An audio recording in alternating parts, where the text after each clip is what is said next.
I'm your host, Ben Friesen, along with recent Hall of Fame inductee Karen Davis. We hope to see you next year in person at the Hyatt Regency Dulles from April 20th to 25th for the 2022 Cherry Blossom Backgammon Championships. Good luck, everyone. I hope you have a wonderful tournament.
There or bring one down as well. You bring two down is fine. Sometimes people hit too much by stripping the 8 point. It looked like Boris might have fell into that trap a little there. It is the opening though, so hitting isn't always so bad. Neither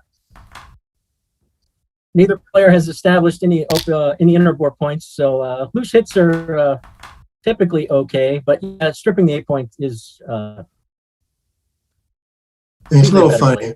He might have gotten confused with an opening 3-2. Like opening 3-2, that's the play. You play 6-3, 13-11, which is a little funny looking. So I sort of do the same thing with a 5-3. Ooh, strong double twos here. Yeah, Rune should be thinking about cube here. Yeah. I mean, Boris has this sort of ace-deuce game going, but it may turn out to be a little weak if it does, in fact, turn into a real back game. Okay, thought about it a little bit. I mean, can't really fault the hold off. It does look like a take, so yeah, I don't mind the no double there. I kind of like when the match opens this way. You can get a good feel for your opponent in this type of position. You get information right away in the match, right? Like if you offer like an early cube.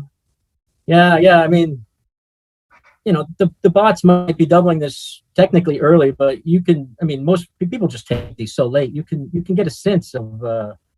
How your opponent maybe I don't know. Yeah.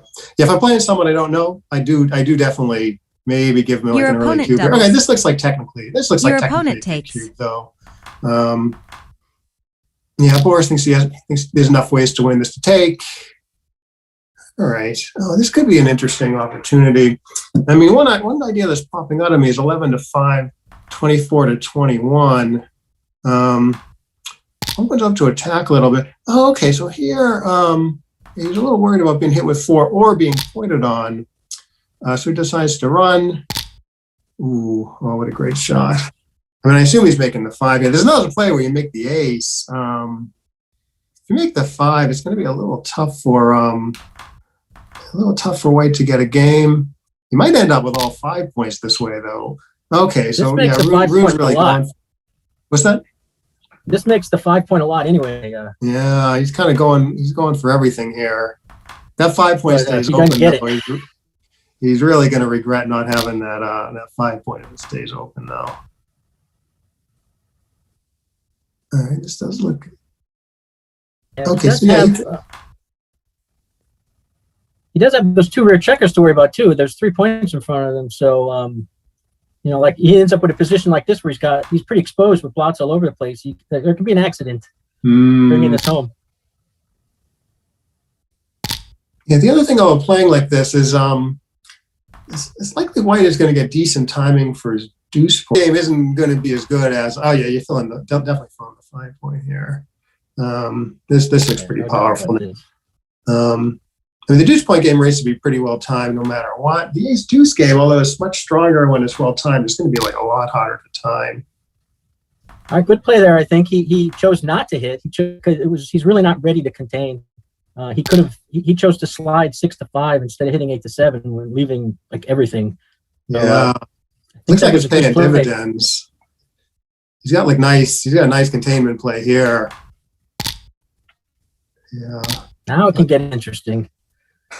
Still a lot of work to do, but if he can get into the outfield, and Black's got bad fives. Yeah. Okay, so bringing a guy down here undupes his sixes, which is pretty important. Although there's not much else, so they're certainly going to find this. All right, there's a 5. There's a playable 5 for Rune. All right. So I don't think I switch here. Do you? You kind of want Black to, even though he has a playable 5, you still want Black to have to play his 5s and 4s. Yeah, I need help. My checkers are so stuck in the back. I need Black to help me get them out by breaking a little. So as much as I'm anxious about him escaping, I just don't have that. I don't feel I have that latitude right now. I just have to make the prime and hope for the best. Oh, that's I don't want to put him on the bar and have him roll a big set, like. Right, it looked like a good play there, blocking 5s and 6s. The play I was looking at actually made the 7-point, but it blocked smaller numbers on average. So I kind of like what Boris did there. Yeah, I didn't see his play either. I just was drawn to the solid prime, but Yeah. I think he found a better play than I was thinking. Yeah, same here. All right, so let's see. He hit with the 2 here, right? And he has an ace to play. So now the solidity looks like it maybe has some value. So I would have played 7 there. Although, boy, I would have paid for it. Here we go. He can make the deuce and hope to pick up a second checker. Okay, because he has too much work to do to cube, which I can totally see. It's really praying for a immediate 5 or barring that a 6 here. Oh, good shots. No, this is unfortunate. It's so hard to leap 4 primes when you absolutely must. That's that old saying, 4 in a row is more than you think. Yeah, he's going to have to do this the hard way. Yeah. So now he's back to containing in the outfield. He's going to want to spread those checkers out. And if he cracks again, that's just, oh, man. So do you leap with the 6 here? Looks like you're a little overrunning the position if you don't. Great outfield control here, although you're a little exposed to 3-2, 3-3, 3-4. I might play 15 to 11 here just to not have 4 blots. It's a little stodgy. This is similar, I guess. Although it looks like the outfield checkers are slightly worse. Well, double 4 would have made the 3-point. It would have. Oh, if you make the 11, yeah. But it looked like maybe it was better to have the checkers a little closer together, a little further back. At least having the point a little further back. Okay, and this looks like a decently timed cube. It's a little unclear what Rune should do. I mean, I probably would not take because the outfield control is so good, and the point and the open point's pretty low. But it's not like crazy to take this due to the good board and the racing. New game. It was 7 pips racing lead, and Boris had a dead checker on the ace. So those were arguing toward the take, but the outfield control. If the gap was higher, I think I definitely would have taken it. I agree with that. Yeah, I think that 4-point open versus 3-point open, maybe we would swing it there.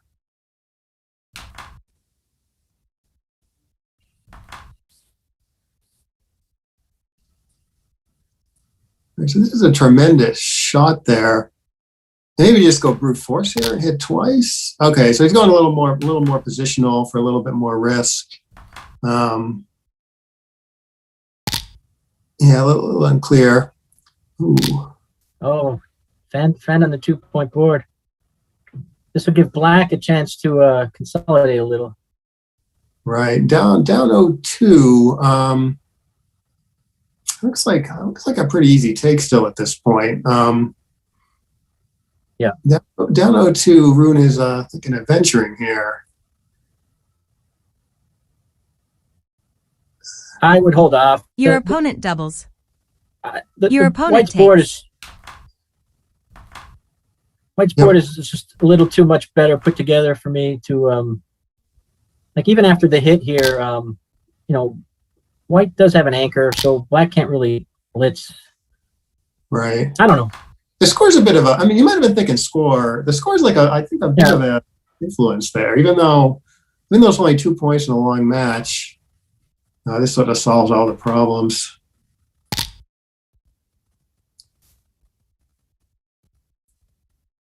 All right, so it looks like he's playing.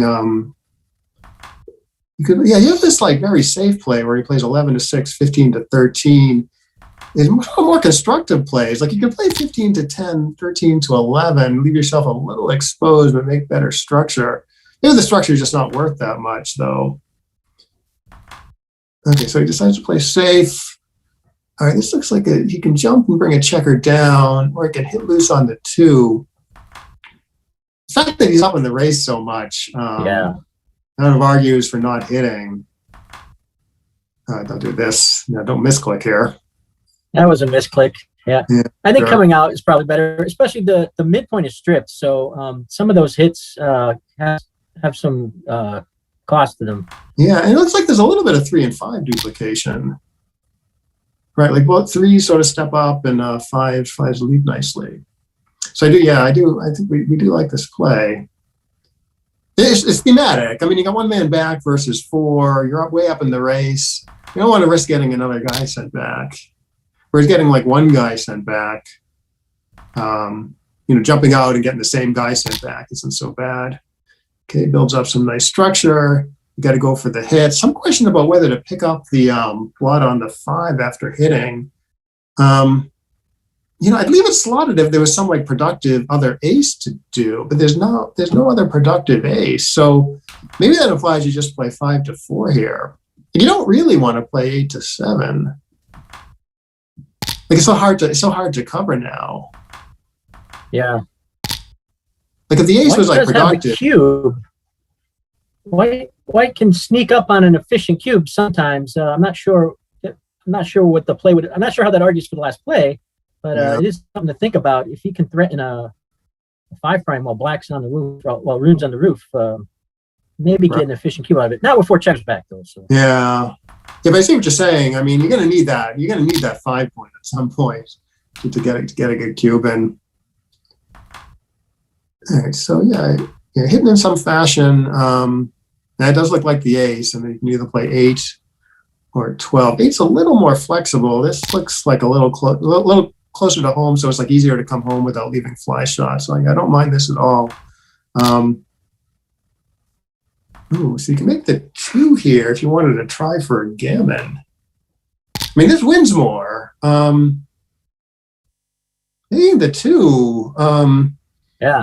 Might have been worth it for the gammon, for the extra gammon with this extra blot flapping out there and the stronger board. It's also easier to come home if like the guy dances or something. So doesn't do like that badly for the win. All right, let's see what he's considering here. Oh, a number of different ideas. You have to break the point, I guess. Yeah. I mean, White does have a blot, so that sort of argues for paying something now. But on the other hand, you have to stand a reasonable chance to come home with only leaving fly shots like here. So you're always making the 2. Then think about the other 2. Yeah, now I think I might play safely. I mean, going to the ace point with those 2 checkers, that doesn't look like a great use of these checkers. It does win the most gammons. I mean, I'm sure about that. Yeah. But you're definitely giving up a bunch of wins by making the ace point there. And now he's very happy with his play. Yep. Okay, so slotting the ace is fine here, which I'm sure he'll do. 4-2 sort of spreads things out, but looks a little odder up top, so maybe that doesn't matter. So checker play here. obviously you're playing You're 6 going to to pay off 2. the double 6, or do you bring them both? Yeah, I like this. Okay. Yeah, definitely. If you had fewer blot numbers, so it's a little bad on numbers like 5-2, 4-2, but they're not shots. So I do like that. I do like what he did. Okay, yeah, he's sort of happy with this play now. You want that. The point, having the point stripped means you're not sort of in double jeopardy. It's just this one roll where you might leave a shot. Okay, looks like good technique from Boris there. I might bring a guy into. This is a little funny. Well, Boris should be able to save it, but yeah,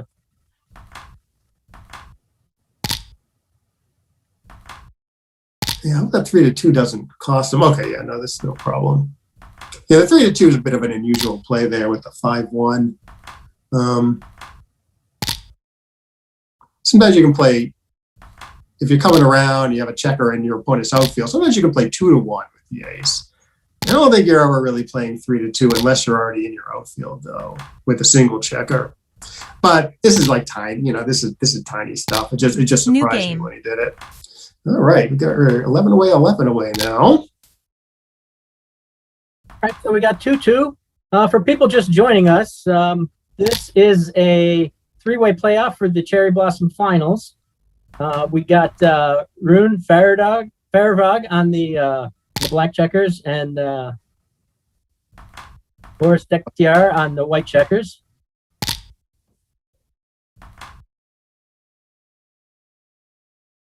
It looks like Rune jumped out to a big positional edge here. And Boris jumped out to a big edge. Yeah, definitely a strong cube. And positional edge plus the shots look maybe a bit too much to take this, but I think it might be fairly close. All right, Boris. Boris. Rune decides to take. A little aggressive, maybe okay. Boris comes back with a great 4-4 here. Hits, makes an innerboard point. The innerboard point does look pretty nice with the checker up on the roof, making the 9s a bit more positional. Certainly you want to hit. So what do you do here, Matt? I'm thinking making the 4 and then playing 18. I make the 4. Yeah, I'm going to make the 4 and then I'm not too scared. I might even play 13 to 9. I'm not too scared of being attacked. I have quadrant control and they did do 6s to do it. So sort of either way, black had 2 numbers back at him. And your play sort of gets better building power. So this is not the safest play. Putting 2 checkers on the ace like that is sort of inflexible long term. So he's got 2 more. The ace. I mean, you got a little chance of being counter prime, but it's not a big deal. Maybe. I think I might just go I think I might just do this though. Play flexibly. All right. So this keeps black up on the bar a little longer. But I think you're getting hit a little more long term. Just due to the long term inflexibility of having guys on the 2 point. All right, that was the 3. Yeah, this looks as good as anything. All right, this does look. The 5-1 looks funny to me there. Does that? Not that I would have ripped twice and kept the spares on the 6 and 5, which sort of stripped the 4 point. Maybe Boris knows something there where you're not supposed to strip the 4 point. Okay, looks like I don't know if you can hear me. My connection seems to be lagging or something. Okay, no, I can hear you fine. Yeah, your video sort of jumping around a bit, but your voice is coming through. Oh, now I just see your profile pic. All right. Yeah, so I'm going to try. Yeah, so there's some question about whether Rune should be trying to save the gammon here or building up a position. These plays can be tough. now he's thinking, okay, I hit so infrequently that I'm not going to waste any more pips for the gammon save. So I'm going to come in. Yeah, this looks like a good play. You're wasting 1 pip, but you get to keep your anchor. So, you're not getting hit on like double twos, double ones, 2-1. 5-2. It looks like he's got a decent chance to save this even without hitting. So it does look like maybe he made a good choice to switch from building a board to bringing checkers in. Looked like he switched at sort of a good time to do that. If the gammon is like kind of close, that's when you really want.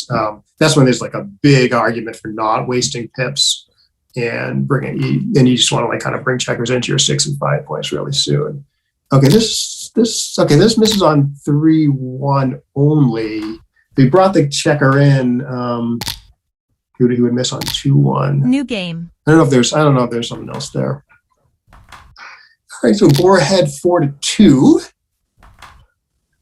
Let's see if Rune. So this looks like a sort of a normal thing to do, but it's a little bit wrong against the 5-1 split. Slightly better play is to split to the 21 with the 2-1. The reason is when your opponent's split in the outfield, you don't really want to builder on the 11 because the builder on the 11 isn't that powerful, and you're giving your opponent a good 6-3 and 5-4, which don't do anything on the other side of the board. So it's like you're diversifying your opponent's numbers. Not a big deal though, but it's something good to know. Good just because everyone split with the 5-1, so it's kind of good to know how to play it. 2-1 from there comes up. Okay, here's a header. Yeah, great shot there. Dan's here are probably going to see another cube. Okay, so Rune is down by 2 points. Let's see if he sort of continues his aggressive doubling. I mean, he's not doubling this, but if he can escape his last checker, we may see a quick cube. Making the 7 does look correct to me. I'm not seeing what play B is. Yeah, he's leaving a blot somewhere, so. Right, might as well get the 7 point out of it. Okay, so now you pop out and pick an ace. 8-7 looks like a bit of an upgrade because you're more willing to give up the 8 point than the 7 point to make an interboard point. So I'm not seeing anything that would be better than 8-7. All right. Ooh. So 16-10 certainly a candidate. Yeah, but stepping up is 2. Yeah, this has some 4 duplication aspects to it. I don't like playing 6-2, but do you think there's enough going for 24? Might be worth it, yeah. Yeah, I see what you're saying. He's up in the race. He wants to get out of there. And that's like a real 4 prime. It's not trivial to jump over that 4 prime. So yeah, I see what you're saying. Got away with it. He's very happy. Yeah. This is maybe a bit of a stretch. This is a reach. Yeah. A bit tactical. There's a blot floating out there, but I mean, if you want to hit loose, Black's got a blot in his board, keeps the prime. Yeah, I think I ended up liking what Boris did. Just play safe, hope to roll something good next roll. All right, yeah, hit loose is definitely a play here, although it's a bit gross to use that last checker on the 6 to hit. And you're hitting off the 3 point. So that's probably what Boris is thinking here. Yeah, it's a productive builder. Right. This is probably all new. This is probably all that Rune can do. Yeah, I would not. So you don't hit here, but you don't want to give up your 8 point. Slotting's a play, though. I would slot it. Yeah, you're making your builders worse if you don't slot. Like if you had like an extra checker on the 7, you could play 7-6 or something without stripping the point. You'd do it, but this is quite reasonable. I mean, you hate to be hit, but there might be enough upside here.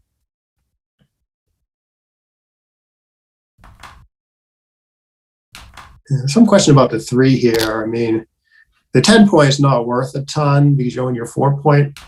So 10-7 was a real candidate there also. All right, Boris comes back with a nice hit. Popping out looks good. You got a hit here. The worm is turning. Mm-hmm. Oh boy, these cats are rolling well.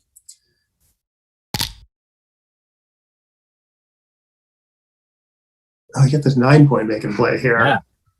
Makes it Took me a nice. second to see it. Hopefully it doesn't. Yeah, I had a chance to overlook that. It's a little unusual.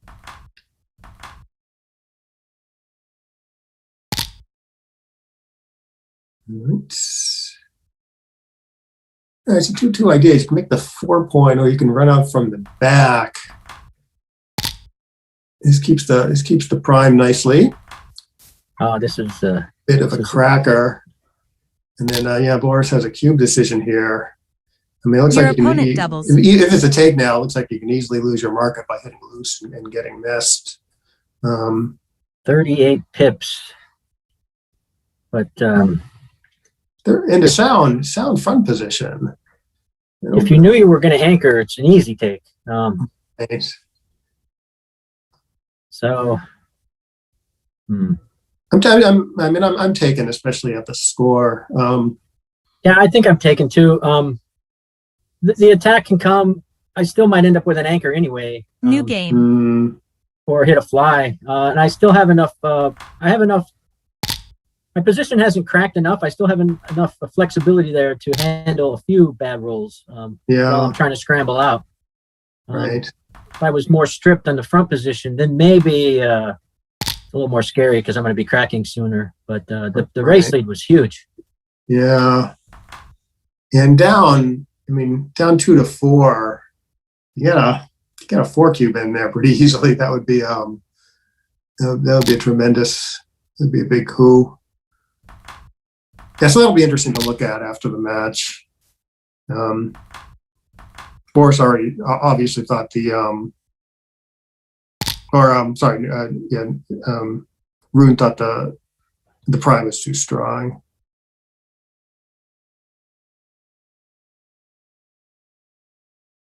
I'm still thinking about the last cube. Yeah.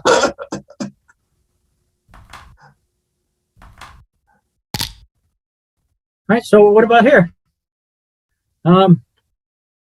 Boris is getting close to a cube, I think. He's got the advanced anchor. He's got the positional edge. Black has the 5-point made, so he's not.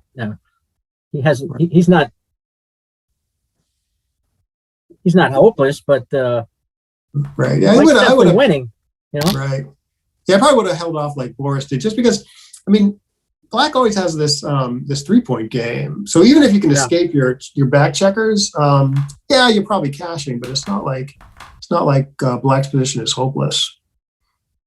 So if it's maybe so if you're still getting a decent cube in even after making that big improvement of escaping your back checkers, you probably want to hold off before doing it. And you're up 5-2. That's true. Yeah. Yeah, I think I don't think I would have cubed either, but my senses are aware here that I'm getting close. Yeah. If you're threatening to get those backmen home, that might be a good time to do it. Like say you get one guy home and you're threatening to get the second guy home. You need to be looking for the market losers, and really not too many yet. So, well, I mean the game's changed, but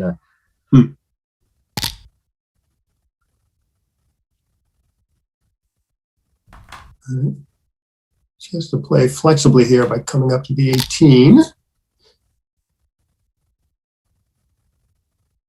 The white's checker should be pretty fluid here. So now, Black's giving up his anchor, and he's up though. He's up in the race, so White's going to need some more. Yeah, Black's position is still pretty sound. So now I know I want to attack with this 6-5. Maybe make the 3-point here. Yeah. I mean, 3-point dance. You're looking at cube. You can't let him out.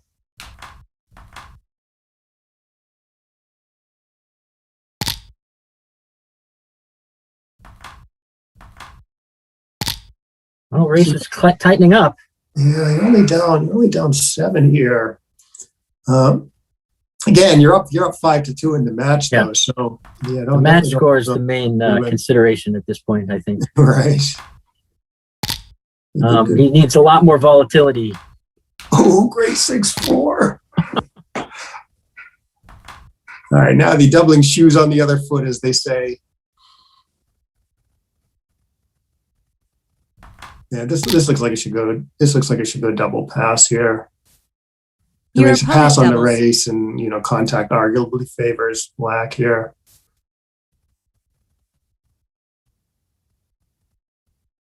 New game. Yeah, and the score argues for a pass pretty big. So slotting and splitting is okay here. I like slotting at the score, I guess, when you're down in the match. Hitting does look more important than making the 5 here. Coming in, I like this aggressive play here.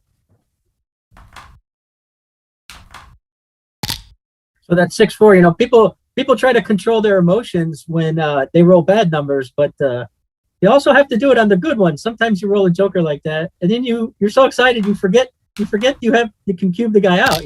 Like right. So that 3 might have been a bit of an overplay where he gives up the 8 point to hit. And he did look like he had some other productive options. Maintaining off the 5 is good, but giving up your 8 points is a real concession there. And let's see what he finds here. Plays optimistically. I do like, probably just lock up the 20.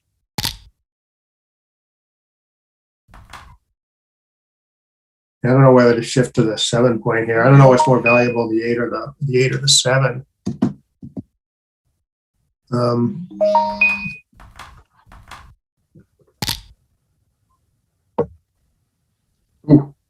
I just got word that the cube in the 5 prime game, yep. That's a monster pass.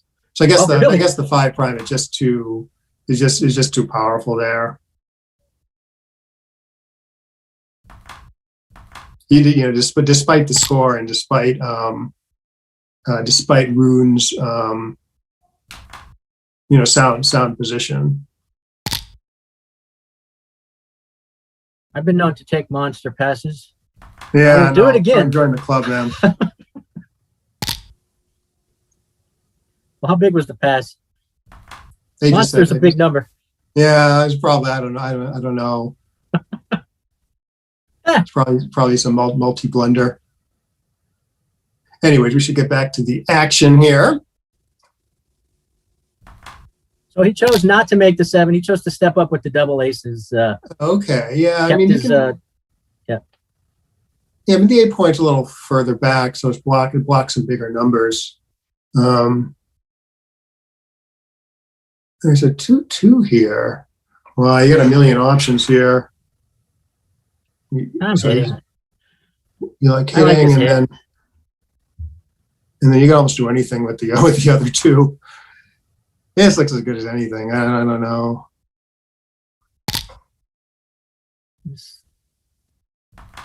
Okay. Oh, so you can hit off the 17 and the 5 point. Yeah. Yeah, this looks like the right idea. Oh, interesting. Nice. Black owns more points in White's home board than White does.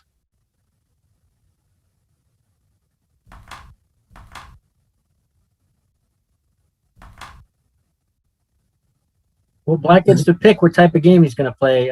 He doesn't really have any timing at the moment for a back game, so it would take a few parlays to get into a position where he wants to play this as a back game. Mm-hmm. But could happen, I guess. Black's pretty split apart actually at the moment. He's going to have some tough decisions, I think. Right. White, on the other hand, he's sort of desperate to maybe get one checker out of there to maintain his timing. I like what White's doing, keeping all the checkers alive to make the to make the outfield points. Like this is now looking like a very tough game for Black. Yeah, he's cooked.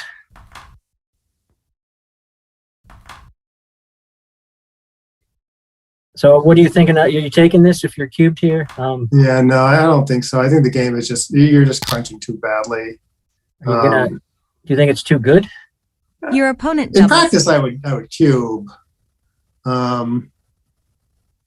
Yeah, technically, it's so tough for Black to get in the game that maybe it's too good. But yeah, in practice, I would just cube and see what happens. Humans have desires to play out these positions. Yeah, I do like taking back games, although not when not when I'm crunching.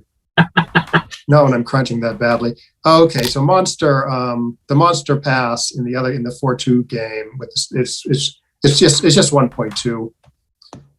I don't guess. I mean, I've taken way too many 1.4s to consider 1.2 a monster. 1.2, I'd take for the box. Yeah, what's 0.2 between friends and a Chouette?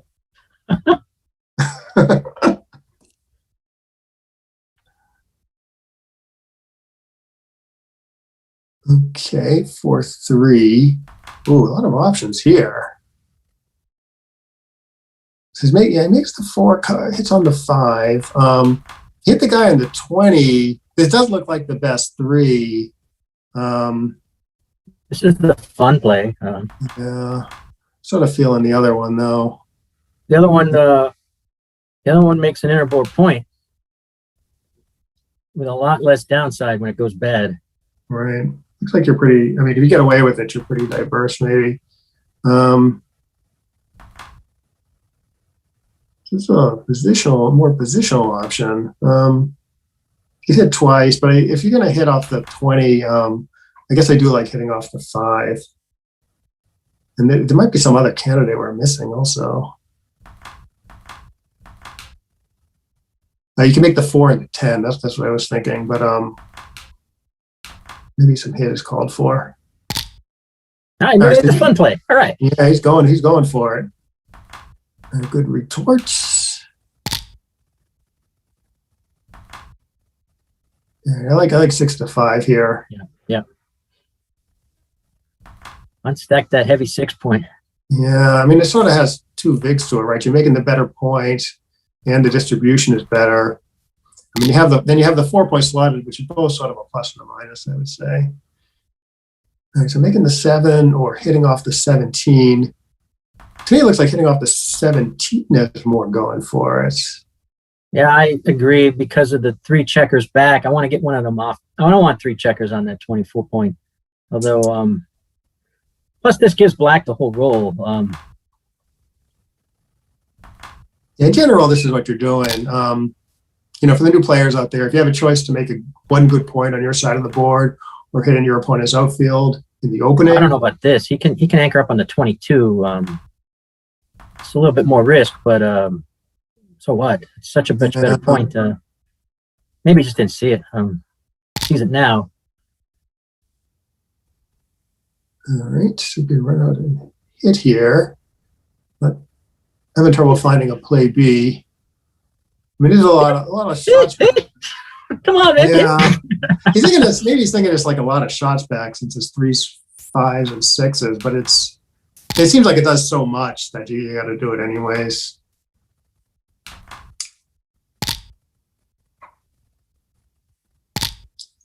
No, there's a fan. Yeah, looks like he's got too much work to do here. But he's down 3-6. So I would have held off though at the score, even at the score. He fans here. No, I wanted to fan with both.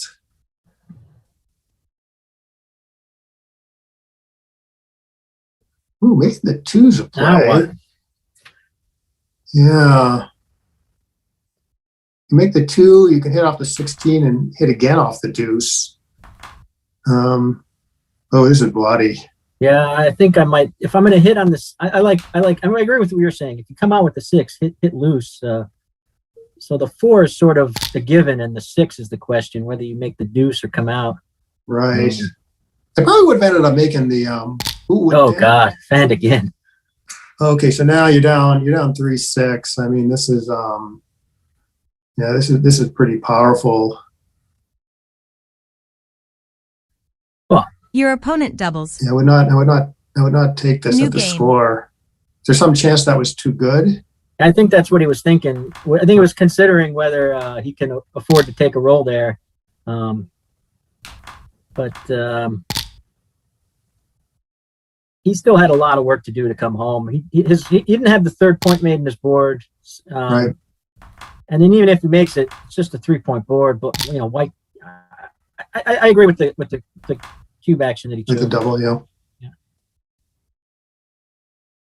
But worth thinking about it. Mm-hmm. Gotta go through the numbers. All right, 3-2. Okay, this is a good attack option here. You're hitting twice or coming down with the 3? I think I'm just going brute force here with those stronger board, those checkers in the outfield. Yeah. Oh, here's a nice thing here. That was good. Do it again. Yeah. I don't think that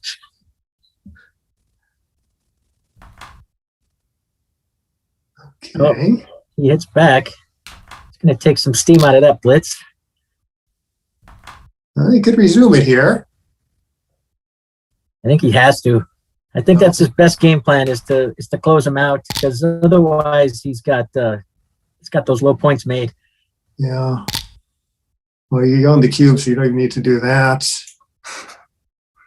This is pretty freaking gammonish. Well, is he thinking it's too good? It's not too good. I mean, it's so gammonish that I'm not taken for sure. I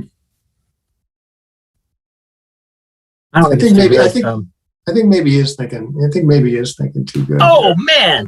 Wow. And a choice on the last one, down or out.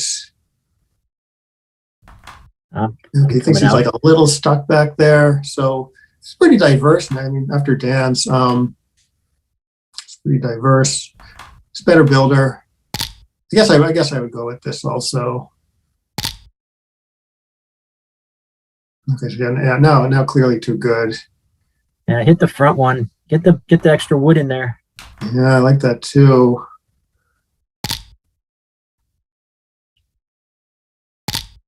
Can't anchor. All right, here we go. No three. You got one of them. You got one. All right.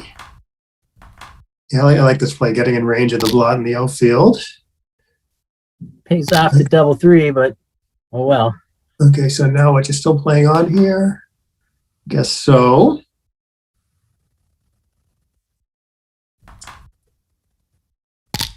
Yeah, this looks as good as anything. Looks like it got off a double 3s, maybe. He's thinking he has a cash if he comes in with 1 and maybe a reasonable, maybe a decent cube with they both come in with a double 3. I see. So not a lot of risk in playing on, and I think I actually agree with him. I would, nothing's guaranteed. You got to take some risks. So. Yeah, you can't live in fear your entire life.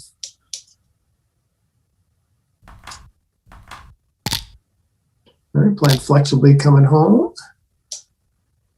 Looked like he avoided with the previous play. Looked like he avoided playing. Avoided getting hit on double 3s. This is okay. 7 to 5 is okay too. Usually, I like having a spare on the 5. Yeah, in general, you aim for the 5 so that you can clear the 6 quicker. Yeah. So what's going on here? Yeah, you probably do. Yeah, you're right. You probably do not want a 4th checker on the 6 here.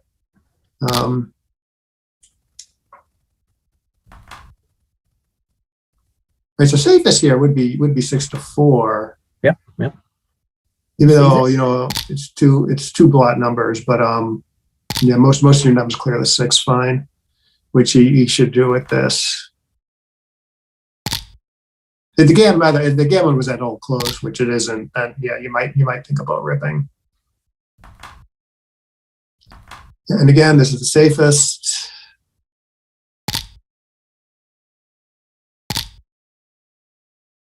We're never going to come off this bar.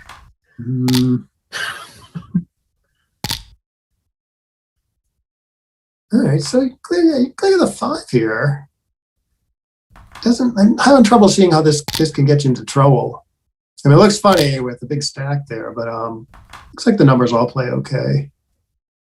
At least for a turn. I guess you can go like, well, 6-1, 6-1 is fine. It has to be like 6-1, 6-1, 6-1 or something. Yeah. Before you're in trouble.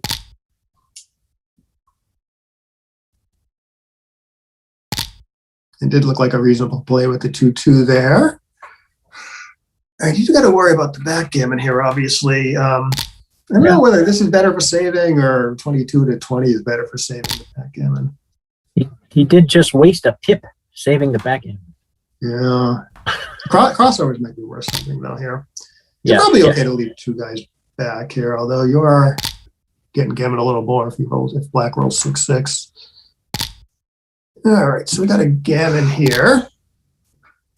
All right, tie game. Cube in the middle. Yeah, 6-6, 7 away, 7 away. So the 7 away lends itself to slightly aggressive doubling. It's not much different than money. New game.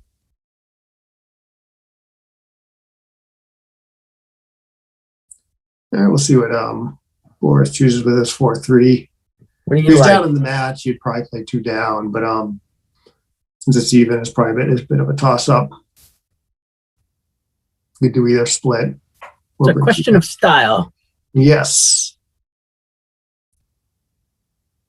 I like to split, but it's just style.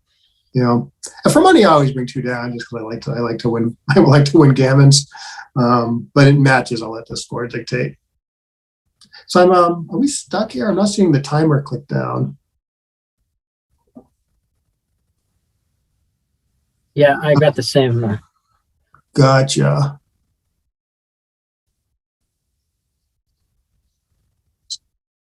Oh, sorry.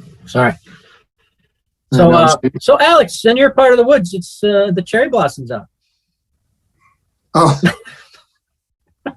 no cherry blossoms in Sudbury. Oh, if you come a few miles my way, maybe something different. Huh? I was out on a hike last week. I saw a few cherry blossoms, but most of them were still closed up. I think they're probably open this week, so this is the appropriate time to have this event, perhaps. Mm-hmm. I did go on a hike earlier today. It's like a tall hill, like kind of near my house, which surprised me. It's a beautiful view of the surrounding area. We think we could see some buildings in Boston. But yeah, beautiful day out here today. I think if I was Rune in Norway, I would have trouble not being on a hike right now. Sounds like beautiful. Yeah. Hey, so you've been to Norway? I've been to Oslo once. Okay. Someone keeps challenging me. I gotta make this go away. Oh yeah, I had that earlier. So I don't know if you're familiar with the interface, but it's like I'm not sure how to do it while you're observing a match.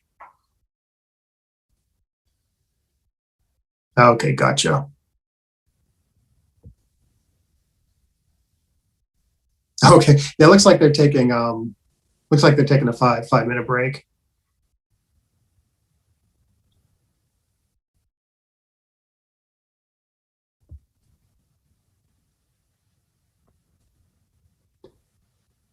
So you played in you must have played in you played a lot live, Matt. You must have played in a lot of important like final matches. Do you find you get like nervous when you're playing in an important match like this?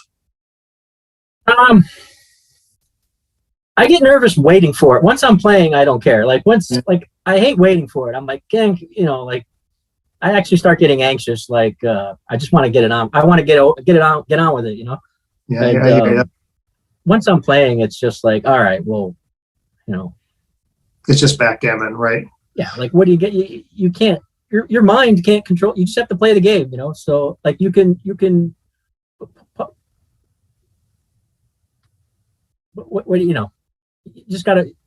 Sometimes I know it's hard. You don't want to like risk it all or whatever. Like, oh, it's more important. I shouldn't be playing differently. It's like I don't buy that. Like, you just play. You play your game, and I mean, controlling your feelings is definitely a huge part of this game. Like, I mean, it's tough, So I try to keep my calm.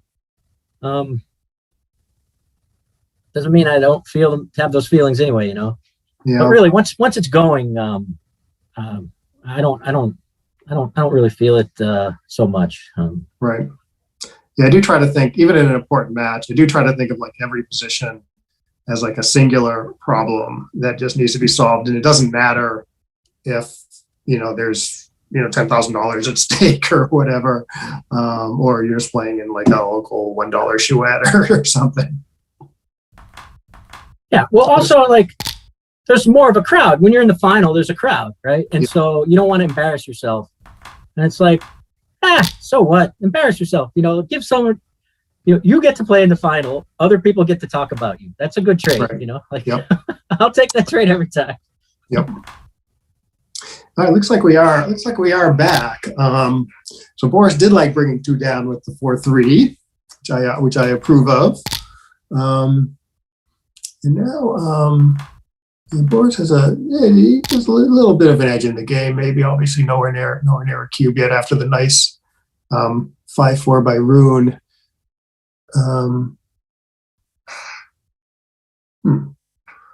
Having trouble finding a good. Okay. Oh, so you can make the 10 and play 14-9. This seems like a good positional option to me. Fours are somewhat duplicated. Yeah, like so a little unclear what he should do, but he looks like he's going to be hitting here. Yeah, this does look like the correct hit. I mean, you hate to give up your anchor, but hitting is just worth it. If you're outboarded or something, you might think twice about hitting there and do something, do something a little more positional.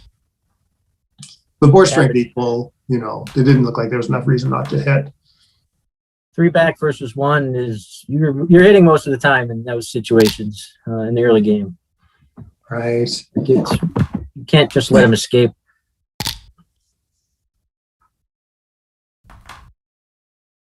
Right. A nice one to 6 here.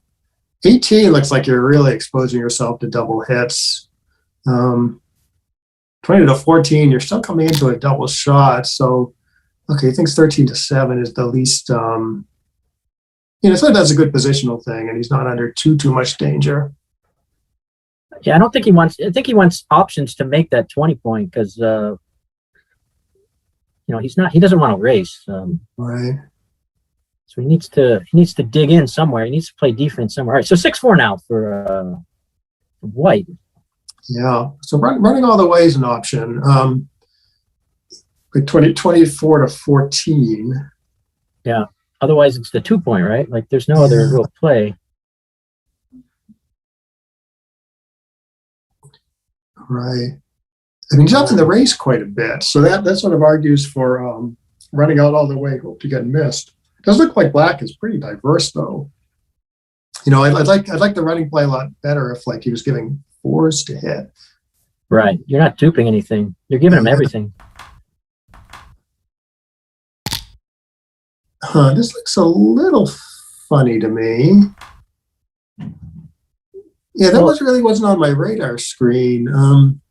I did see the play. I didn't mention it because it is safer, but he's it's much more costly when hit, right? Like you're giving up a lot more in the race when you get hit this way, and you're not getting that point.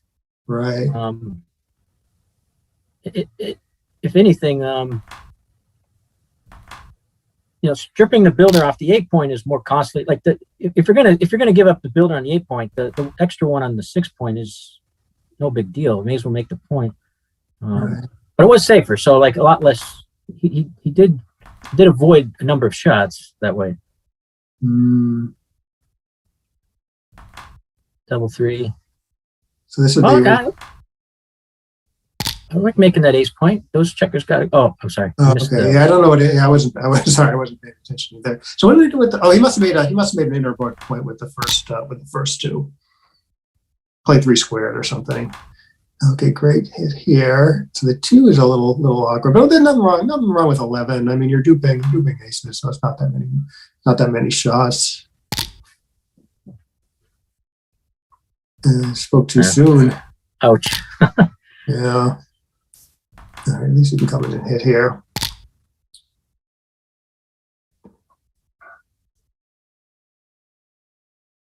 And so let's see if you come in high because you really need to escape, and then 6 to 4 is the deuce is okay. You come in low and play 8, you're a little stuck back there.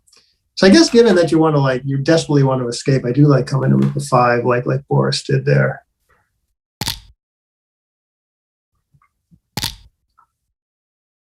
Yeah, black really needs to start extricating here. Unfortunately, he's pretty diverse. Yeah, I wouldn't be thinking about the cube here. 1 kind of plays itself. Yeah. Okay, he can come out from the back, but he's going to make the extra. He's going to take the extra builder. It looks that way. I mean, he can still. One thing nice about coming up from the back is you have 6s to jump, but it looks like he can run from the front with 6s if he rolls an awkward one. Oh, boy, there's still so much work to do. Yeah, I wouldn't be thinking too much about a cube here. Your opponent doubles. Okay, he likes it. Your opponent takes. Okay, yeah, I probably wouldn't have cubed that either. And that does look like it might be a big market loss. He's happy now. Yeah. Well, you can come and make the 2. Yeah, it's good tactical play. Oh, do you come in and hit here, or just make the 18 and say, I have no immediate problems. I guess I could see a lot of reasons to make this play. Yeah. Now we'll switch. Yeah. So the other play is making just making the 5 point from the 7 point and hoping to attack later. Yeah, he could do that. What's the race? He's up fairly big in the race, so maybe he doesn't need to switch. That seemed like a tough play to me. If you make the 5, you're sort of hoping to attack later, Yeah.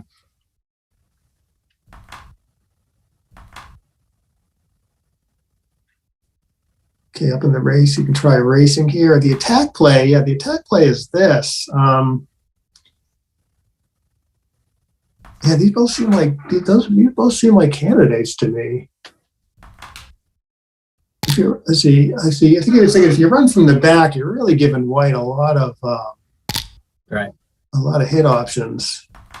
Even though the blitz, the blitz look a little funny because you're killing a checker at the same time. But the 16 fans. Yeah, 16 fans are huge. That was tremendous. What happened?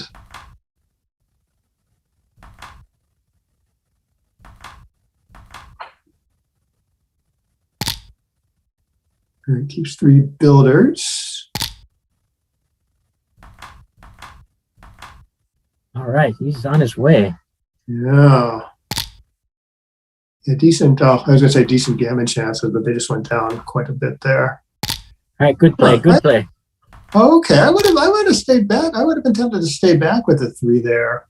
Oh yeah. Well, you could have maybe talked me into it. I think he made a good play, but if you were my doubles partner, you could have talked me into that one. Yeah, certainly. My play gets gammon a little more. You can maybe quantify it a little bit. Like likely, likely you'll get 4 blot numbers, maybe you might get some additional stuff also. So if you got 4 blot numbers, you're hitting, you're hitting like 4/3 of the game. Yet. Yeah, no blot numbers yet, but likely you will get some down the line. But you're probably only hitting like, 3 or 4% there. You got to survive. You got to survive two turns of pick and pass. Yeah, but even when you get picked and passed, you're still getting some blot numbers down the line. Yeah. I'm thinking you're hitting maybe 4% there or something. Because 4 blot numbers, you're hitting 4/3 of the game. But you get a little more on top of that. But a ton of the pick and the increase in gammons when you're picked and passed is that really ups the gammons there. And he played it quickly, so maybe he had a good handle on it.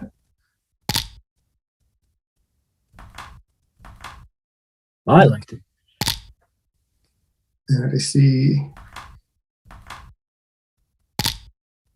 All right, so he's taking sort of the safe option here. Race is close, so I don't mind what he did with the 6-3. The 5-5, I might have played this a little more flexibly, but not a big deal. Rather than put 7 guys on the 20. All right, so now 16 pips. Let's see, 5 away, 7 away. Yeah, pretty reasonable to double there. I can see holding a little bit off at 5 away, just because you don't want to give your opponent a cube at 5 away too early. The take point's pretty low compared to money, and right. And then you hate it when you get a 4 cube. You can't do anything with it.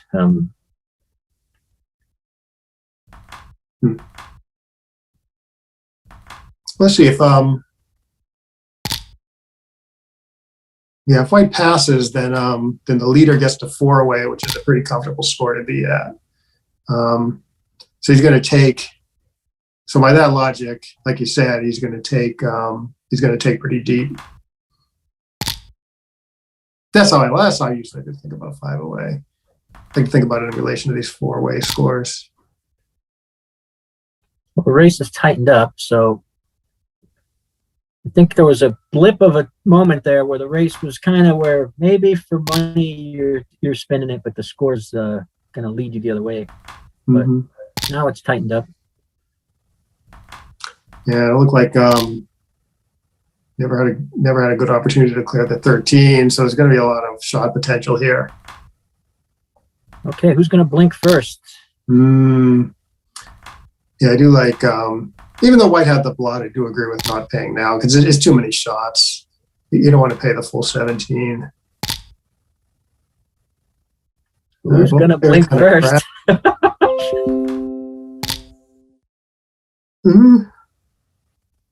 6-2. Okay. All right. Seems fair. This board's a bit cracked. All right, race is Pip counts even, but white is a little less. White has a little more wastage. Right, but yeah, his small numbers are good though. His small numbers you get to pick a point on ace. So I would have pulled the trigger there. I think I would have cubed. Yeah, for that reason. Like you're pointing on him a lot. Black's not in a race yet. Black has to get over a prime before he's in a race. But that 6-5 was an unfortunate roll. Your opponent doubles. Yeah, this does look like a good double. Because if it's not a pass already, you jump out and you dance. It's definitely a pass. I don't blame Boris for passing. All right, so Rune's 4-way now. Yeah. This is some fun times. How stuff can happen this match here. Okay, come in and make the 11. Good.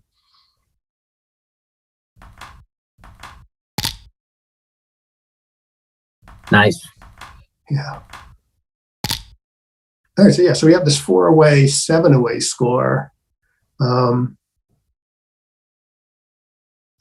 Yeah, so if you get into a gammonish position, even though you're winning the match, talking about Rune. Oh, are you splitting at the score? Yeah, you can double a little aggressively in gammonish positions, maybe. That was a risky split. I might have been tempted to play 13-8 there. I mean, I want to get my back checkers moving, but right.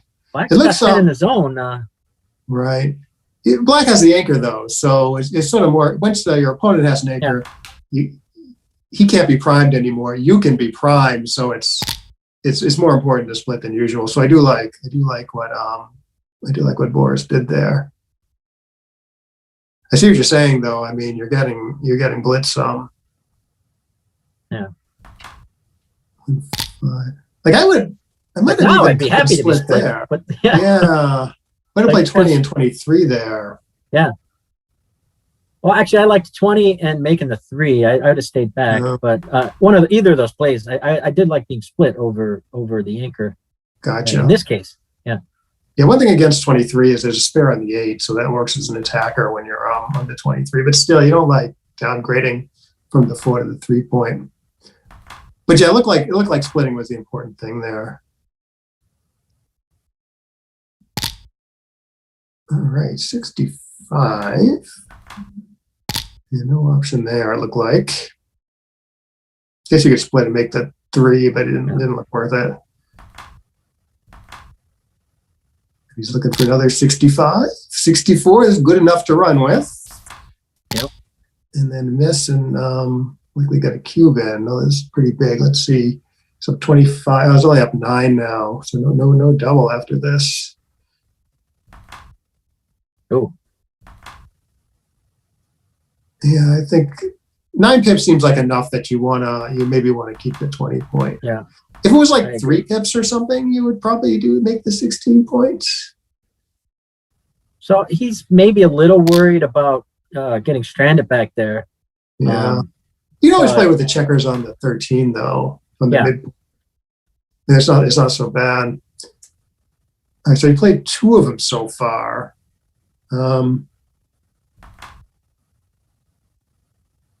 Which I think you do have to play safely here, even though it's going to be pretty gross. Looks good to me. Okay. So I can probably do this too, but it is okay to give up the midpoint there. I think since you're going to have to give it up this turn anyways. All right, and I would not leave a shot. It doesn't look like Boris was going to. It's thinking about either 6 to 4, 8 to 6 with the 2. 8 to 6 looks more comfortable to me for some reason. Yeah, me too. I don't want to give up. I don't want to put my spares behind his anchor because I'm not sure if I'm going to need to.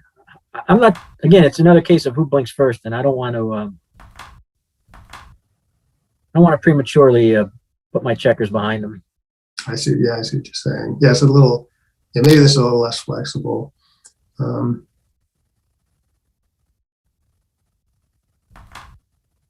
Okay. Huh. So I'm going to play 13 to 8 here. This looks maybe a little bit easier to play safely next turn and not have to give something up. Well, his 6 now, a few of them he might have to give up that 8 point. Yeah. But maybe that's no big deal. I kind of like having the 8 as a landing coming home. If he'd put another spare there, he could have Your kept it. opponent doubles. Oh, here we go. We got a cube here, 11 pips. Yeah, so inflexible that I might have held off despite the. He should be a little aggressive at the score maybe, but look like he's got a ton of stuff to do. Plus, Rune is still in the race. But you're down in the match, so you want to take some chances. All right, here's the payoff pitch. 8, 6 shots. No dice. No dice. Hoping for a repeater. There's a clearing roll. Mm-hmm. A cure all. So race is so bad here that I do agree with this plan. 5-2 would be okay also with the 3. A little unclear here. You're getting hit a little more here, but you lose fewer races. Given that black has to run, I think that's what Boris was thinking. That black either has to crunch his board or run next turn anyways. Yeah.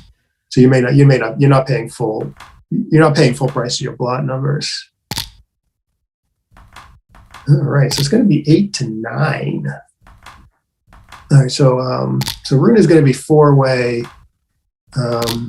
Boris is going to be 5 away. Yeah, so Rune now even more so. Rune needs to be aggressive in gammonish positions, even though he's leading the match. And Boris needs to be conservative in gammonish positions. It's this 4-away effect. Where Rune needs 4, and if he doubles and wins the gammon, it puts him exactly at 13. And actually, White should be a little aggressive also at the score. So you may see a quick cube at some point. Okay. This is steering toward a prime v prime-ish type position.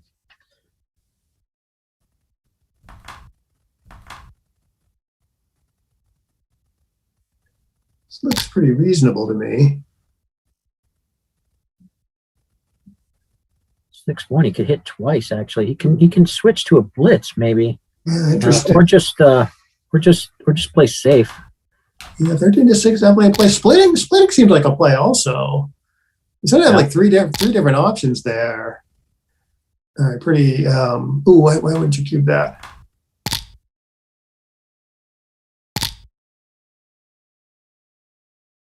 Yeah, was that clearly a take there? Because I really wanted to double after the dance.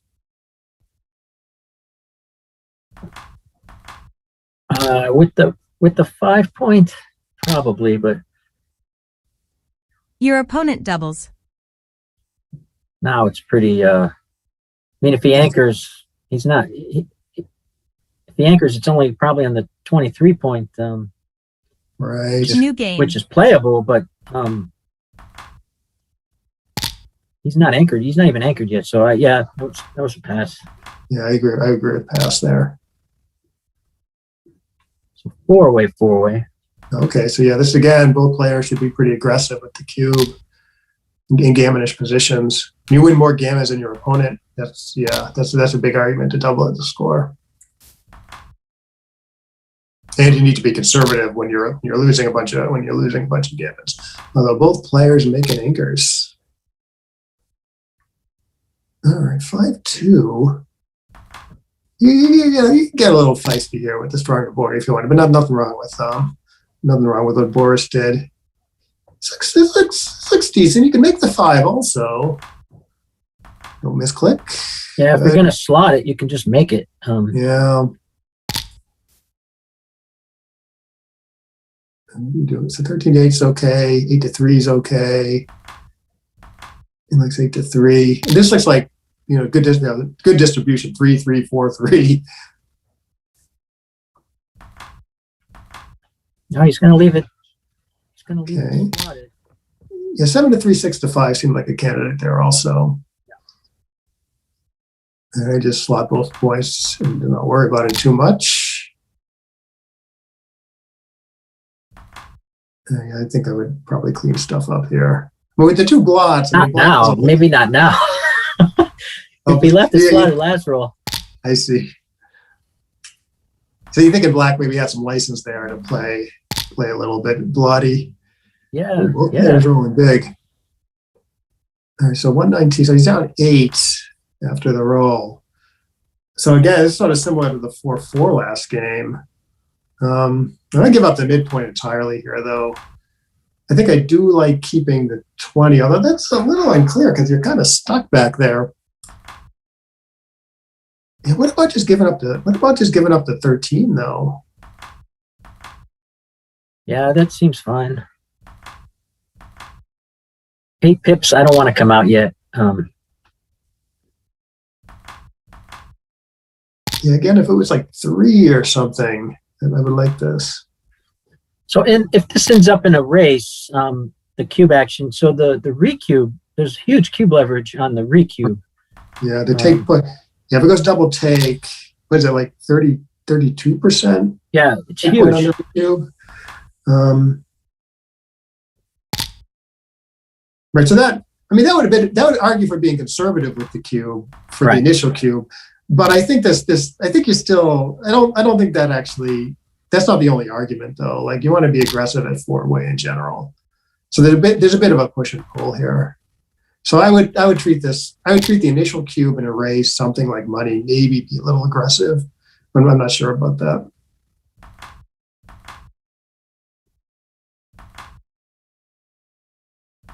All right, yeah, I would not. You could save 1-6. I wouldn't save 2 6s here. So I like what Rune did.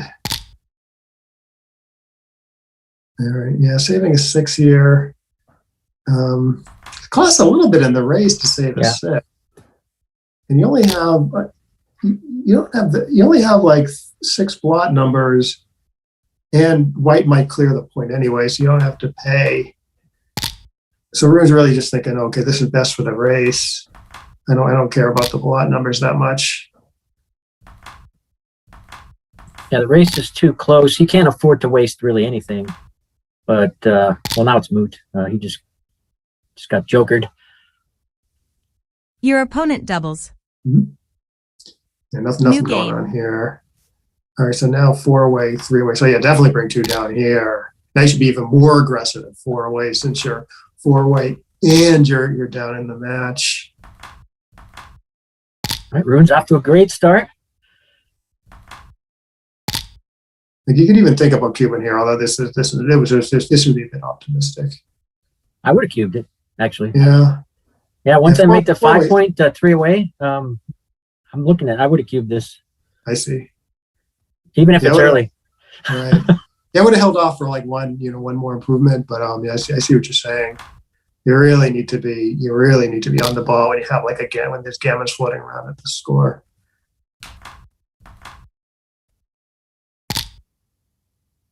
Like things that like gammonish positions that are like no doubles for money, they can easily be a pass at the score.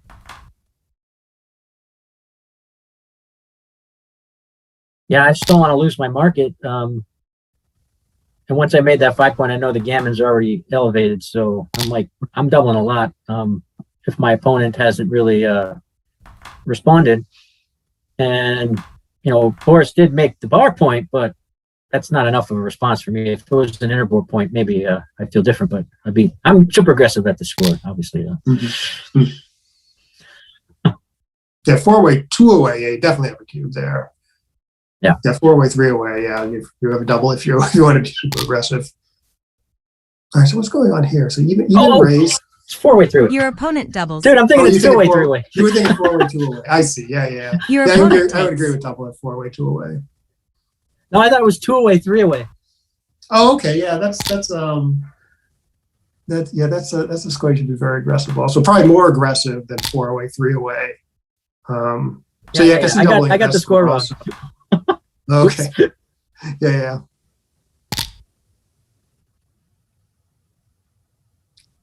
All right. Yeah. So you take so it went double take. The 4-away double 3-away looked like pretty reasonable double take when it happened.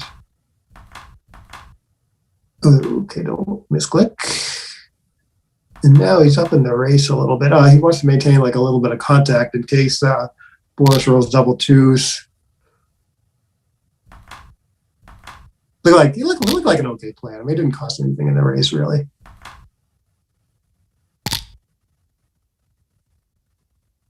But there's double 2s. Crystal ball was off by 1. Yeah. He knew what was coming, he just didn't know when. Okay, so you got to put at least one guy on the 4-point here. Okay, good.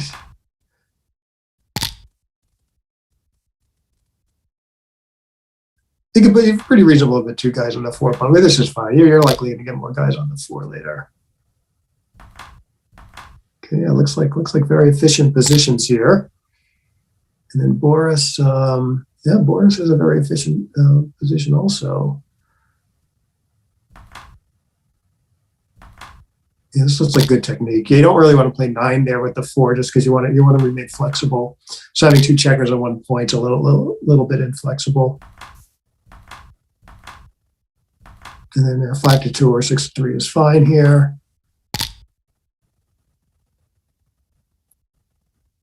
There's a 4 to 3 or 5 to 4.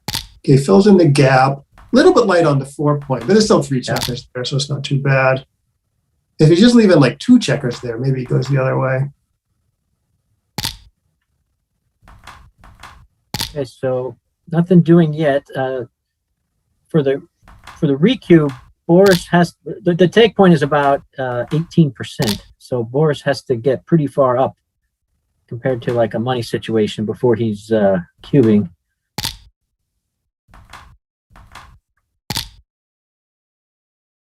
Yeah, so there you might consider cubing for money, but yeah, not at the score.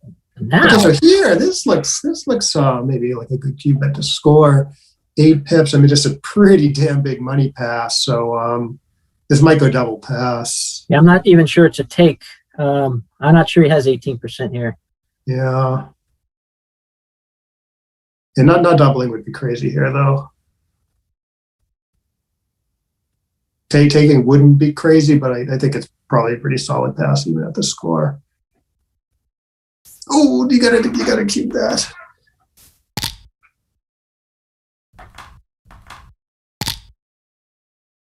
Okay, now I predict double pass. Yeah, he picked Your opponent doubles. up a few extra pips, right? Yeah. And a roll. New game. All right, so we are at Crawford.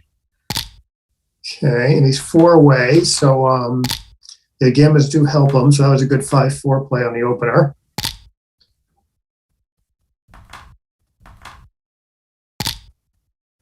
All right. Even though you're kind of gammon go, yeah, you do make the 20 here.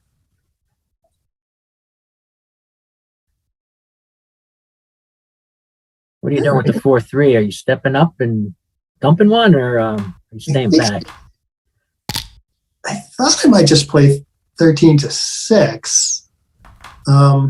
This play sort of comes into the stacks a little bit. Yeah. See, would have stayed back. It certainly worked out, though. All right, so now, okay, so now he's up 4 pips. Probably best just to break contact. Although the score argues for staying back, but I don't know. I just play backgammon here and race.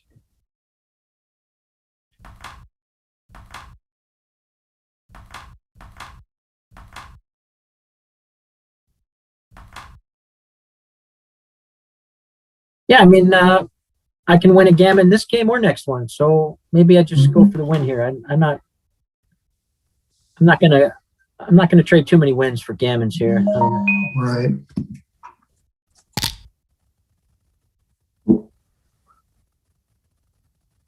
Yeah, looks like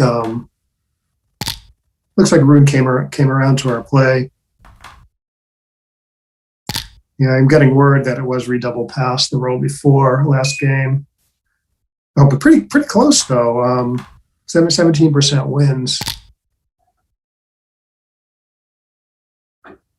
So we were thinking about it the right way for once. Well, it depends what your Met says. Yeah, like I said, taking wouldn't be crazy there. Also, if you're against like a super strong player or something, and you're not feeling confident, you can certainly justify a take there to roll before. The way it went, that's you can't really justify a take there against anyone.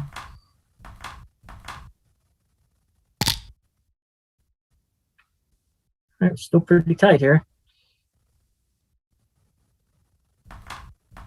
Okay, so both players very efficient again. All right, so we're rooting for Rune to keep the match going. I'm not picking favorites. Oh, okay. There is one more match after this one. Yeah, winner plays Felix. We're not going anywhere.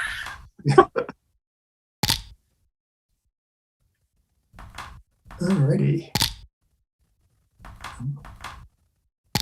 Ooh, we always have the most efficient. If you have a 7 on the 6, 5 on the 5, 3 on the 4, you have the most efficient configuration of 15 checkers. Although I think he maybe has the most efficient configuration of 14 checkers here. I'm talking about Rune's position.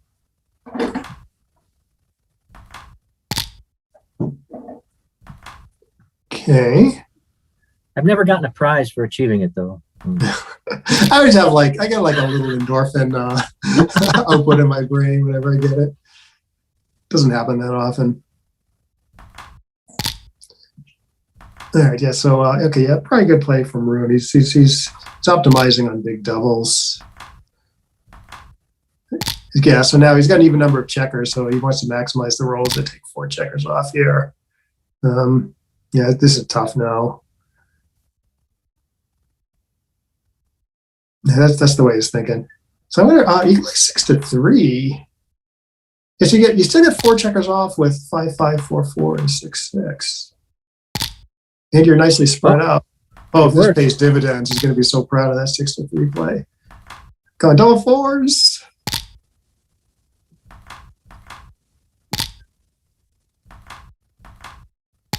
Oh, he can. Oh, that's a bummer. I was gonna say he could steal it. He can still steal it. All right. Couldn't quite do it. All right. So it looks like we're going to have Boris and Felix in the quote unquote finals. And they are good friends. So we should see should be a fun match. We have a winner. Boris, congrats to Boris. 742. Good play. Good play by both sides. All right. So I guess we're taking a little break before the next match. Yeah, I'd like to thank all the viewers for watching. But stay tuned for the finals.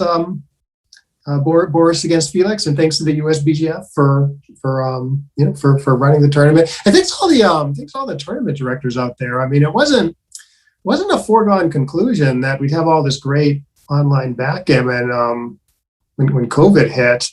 But it's been really great. I mean, directors from all across the land and the USBGF, they really stepped up and really transitioned to online play. So yeah, I mean, thank a local tournament director. And yeah, we will be back at 6, I think, is when the match is scheduled. Yeah, 6 o'clock. Okay. 25 minutes. Great.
Hey everybody, Matt Recklitis here with my good buddy Alex Semanian.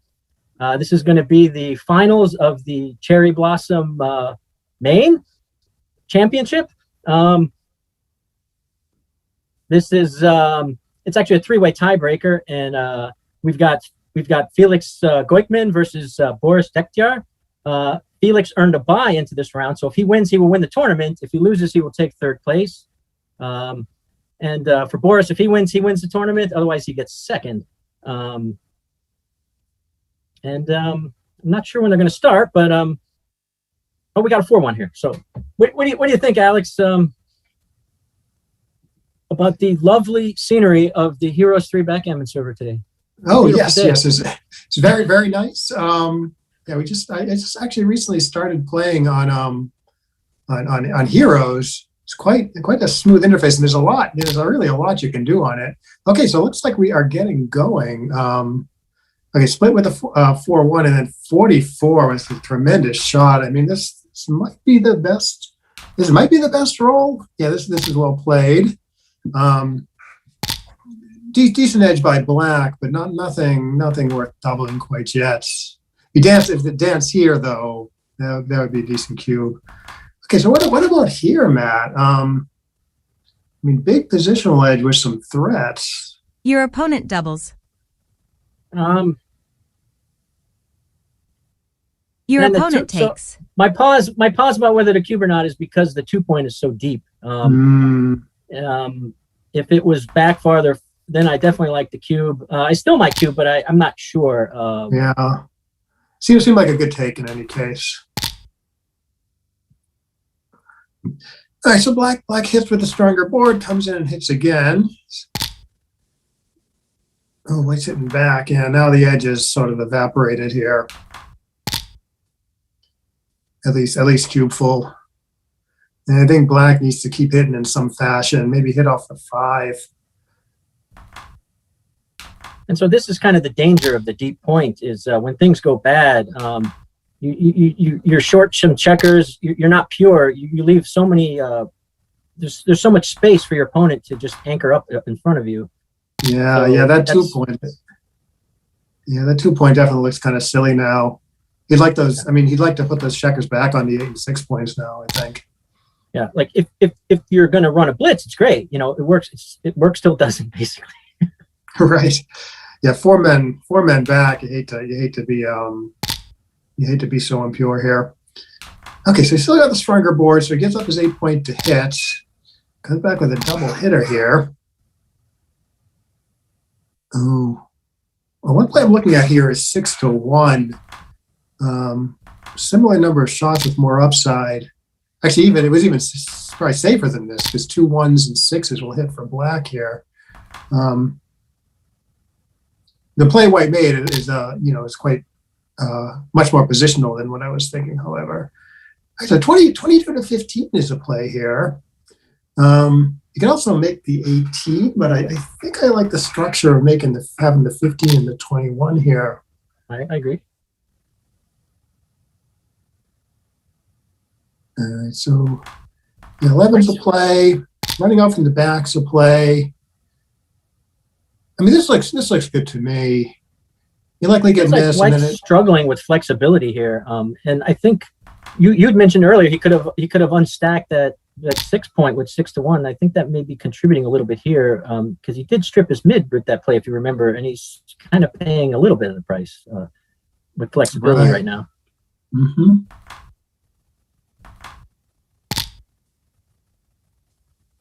That cleans up nice.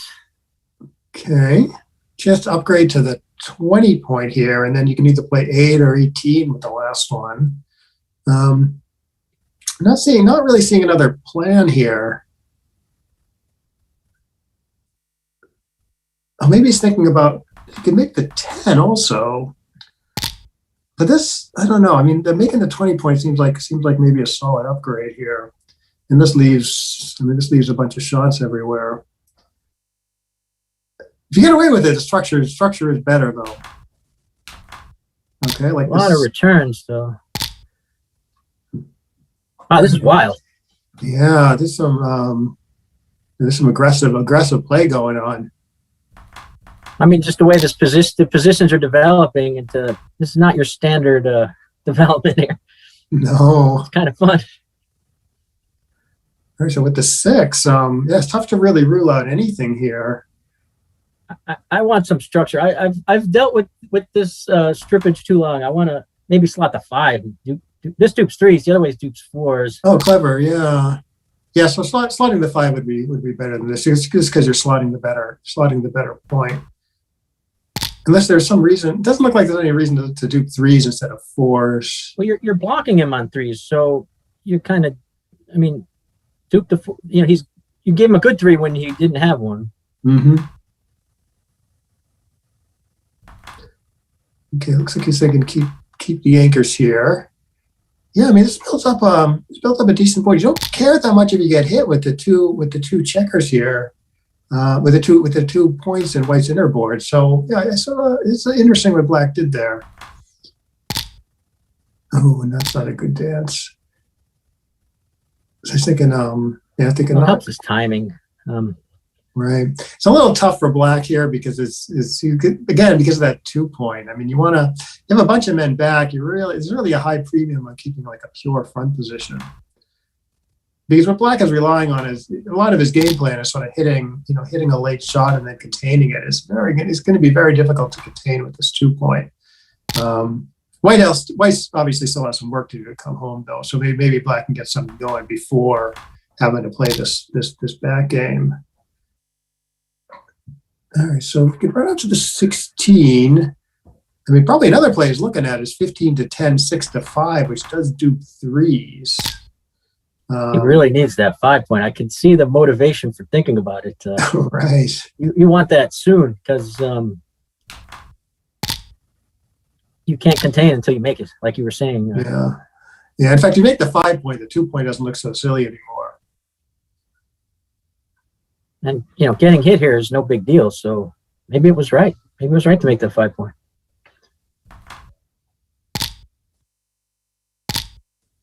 Okay, so this might have been a cube here. At least it's not really that clear to me that Black should be taking that because of the undeveloped position. Okay, but he didn't manage to hit a shot, so White is very glad he didn't cube.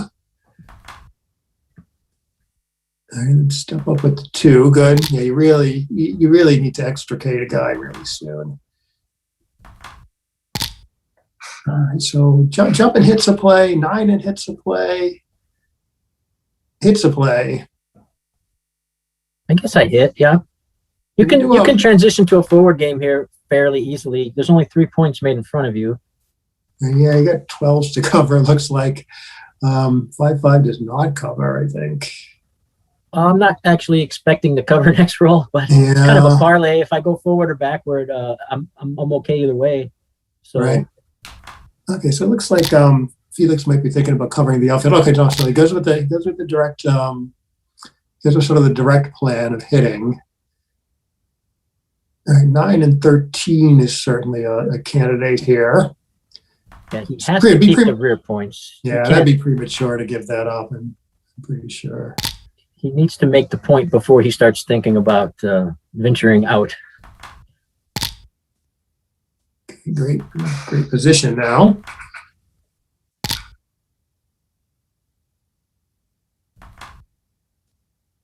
It's like one of the more dangerous parts of the back game is when you're trying to transition into the forward game because you're forced to be exposed for a few rolls there. Mm-hmm. And that's when the bad things happen. Okay, so now, I like popping out here for sure. Yeah, you're really running low on time. So again, you got to get at least one. You got to get one checker out here. Probably keeping the anchors okay. That's a little better for escaping to run from the back. Oof. Oh, good shots. Oh, got it back. All right, now you do need to leave this slotted if you can't cover it because you're so far down in the race.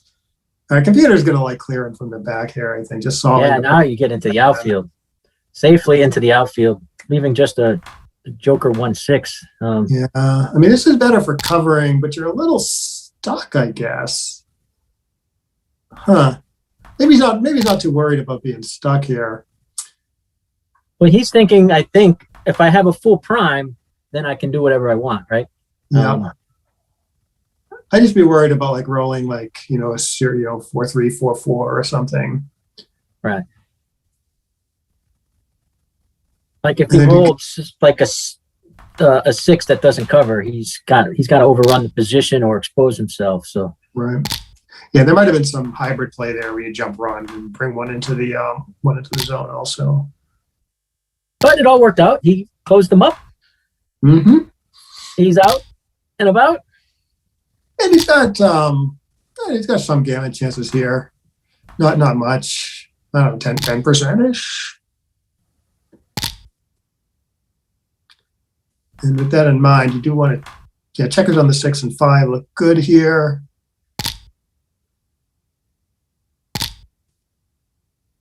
Checkers on the 6, 5, and 2 look good. Okay, so this might be a slight error. I mean, this is the safest play, but you're gonna have to give up your closed board with the 6 right away, so you don't win as many gammons. And I do actually like this play, even though it's a little inconsistent with my last comment, because I think having checker on the 5.0 make it like if you rip 2 there, it's more dangerous than it looks. He has 2 immediate blot numbers, but it's like down the line is quite a bit more dangerous. I've still got some okay gammon chances. White's board isn't that impressive though, so maybe some risk. Yeah, that's sort of why I thought with the you put checkers on the 6, 5, and 2 rather than stripping the 6, which was a little safer. Okay.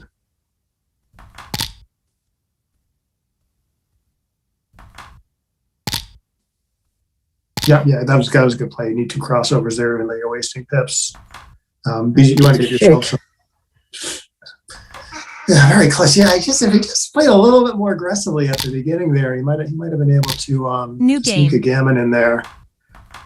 Okay, so up 2-0. Felix is up 2-0. So Felix should be a little conservative. Boris should be a little aggressive with the cube. Hit 2 is the only play I'm seeing here, Matt. Yeah. I mean, it's not a great plan because the blitz is a little thin. It just didn't look like there's anything else.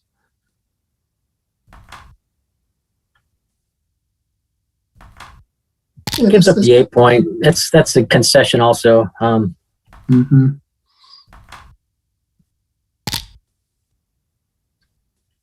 I would still like it. I would have done it. Yep. Yeah, it just didn't look like there was a lot of great options there. Ooh, so I would not do this though. This looks you can remake your 8. So it's a pretty big concession once again. I mean, what he's thinking is black is pretty flexible for the attack, so there's a lot going on. There's a lot of stuff, a lot of argument for hitting, but didn't look right to give up the structure. Oh, okay, so he gets a great blitz roll. Got a little bit of a blitz going here. Yeah. All right, so he's down 0-2, so Your maybe that opponent makes doubles. a double take. Like I wouldn't give this up. No. Double take seems good. If he covers and there's a fan, that's well, is that? Yeah, that's probably a market loser. Oh, don't misclick. Yeah. Don't misclick. Hey man, what's wrong with that play? Okay, yeah, this looks like a huge market loser. All right, so best blitz play is to bring 2 down, really flood the zone. It's a little bloody, so Boris goes a little bit more conservative. Probably there was something, if you wanted to go conservative, probably there was something a little more flexible there, but this isn't a big error or anything. I might have just flooded the zone, to be honest. Yep. Despite all the blots. All right. Okay. So Felix did manage to anchor. So it looks like you're making a 4 here. The hitting is too risky. All right, it was a trap. The poison pawn, as the chess players say. All right. Well, the safe play didn't work out either.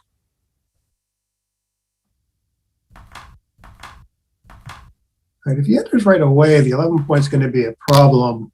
I don't know if he could have avoided it, though, without leaving a ton of shots.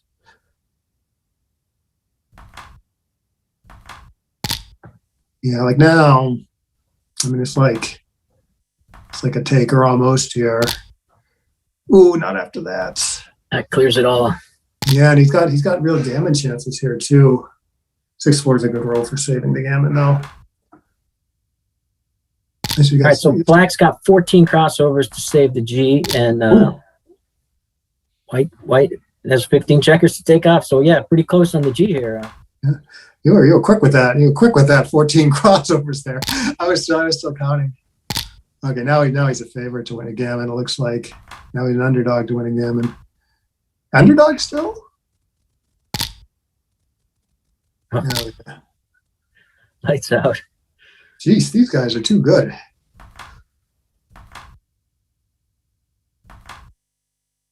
I guess as good as anything.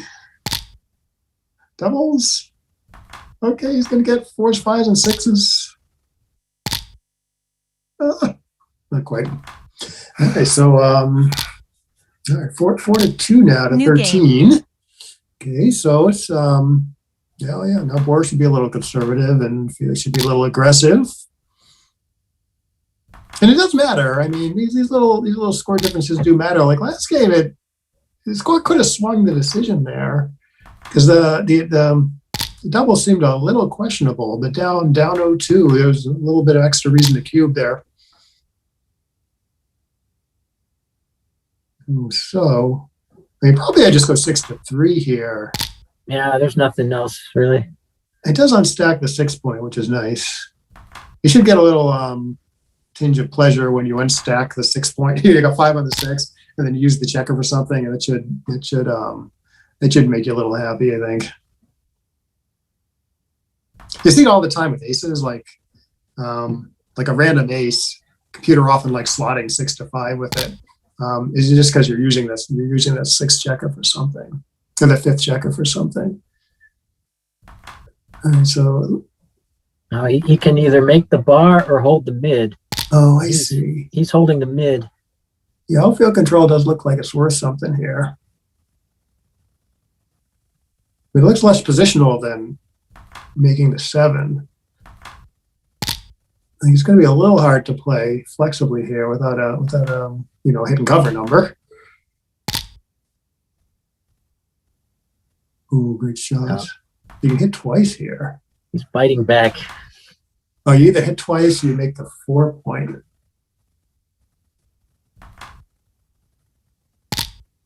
And hit twice, sort of more upside, but more risk. The blots everywhere. Oh, he just keeps hitting. He has to hit now.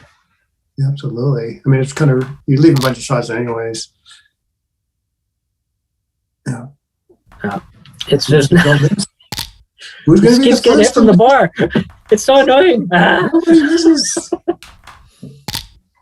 Coming in hits. All right, he can do it, and he should do it, I think. Splitting's a play, but it looks like it gives way too many options. It's bound to work one of these times. Come on, this is the time. This is the time. Let's go. And I keep telling you, this is not how the universe works. Oh man, well, maybe your universe. I see. Yeah, okay, so he does have a reasonable play like behind him, yeah. But I don't know. I see those juicy blots. I want to hit them. Yeah. Yeah, I mean, you got to dance right away, and you'll be looking at the cube. This didn't offer. They didn't offer much in the way of upside. Of course, he's thinking about the risk. I mean, that's why he did what he did. Oh, he's crunching. Oh, this is terrible. This is worse than crunching. Yeah, he liked just to pick up his dice and not play anything. So, I mean, too good now, or like? Yeah, I guess I would not really think about taking this because the position is too sick. No, I think it's too good. I think. Your opponent doubles. All right, so Felix wants to get, maybe you get a take here. I don't know, though. I don't know. I don't think many people have taken that. I mean, even if he comes up, even if he improves and makes the 20 anchor, that's Right. Your board's gone. Like, you're just demolished. So it's really hard to recover. Yeah. Yeah, I mean, you could maybe justify a take if you had the 20, but yeah, I see what you're saying. Like, it still might be like a good cube in that case. Yeah, like, it's so far from it. I mean, I would, well, who knows? But I would have taken a roll. Mm-hmm. All right, so you can hit and, he can hit and cover the 9. I see. Yeah, that's a good roll.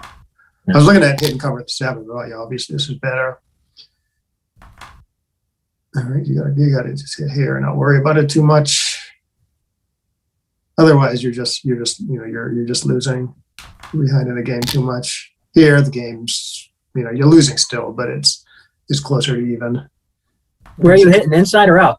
I think inside, maybe. Similar number of shots. And you're unstacking that nice 6 point, as opposed to using the last builder on the 8 to hit off the 7. So that's kind of a common theme, I think. Often you're hitting inside, as opposed to hitting off the 7 point with a random ace that hits. All right, I guess there's nothing better than this. White's pretty exposed, but you can't double yet.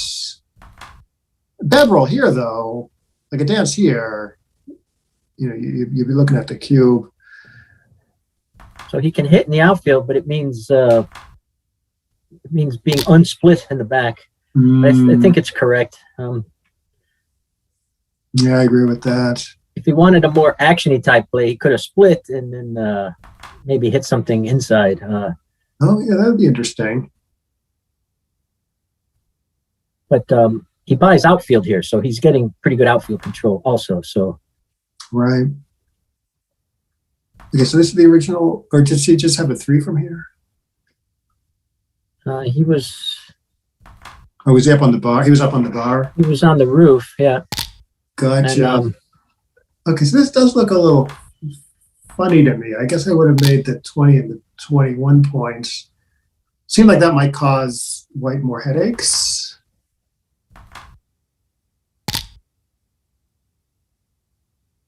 And there, I wonder if there's something else there also where you get a little more flexible in the back by playing like, I don't know, 24 to 20 and 6 to 5.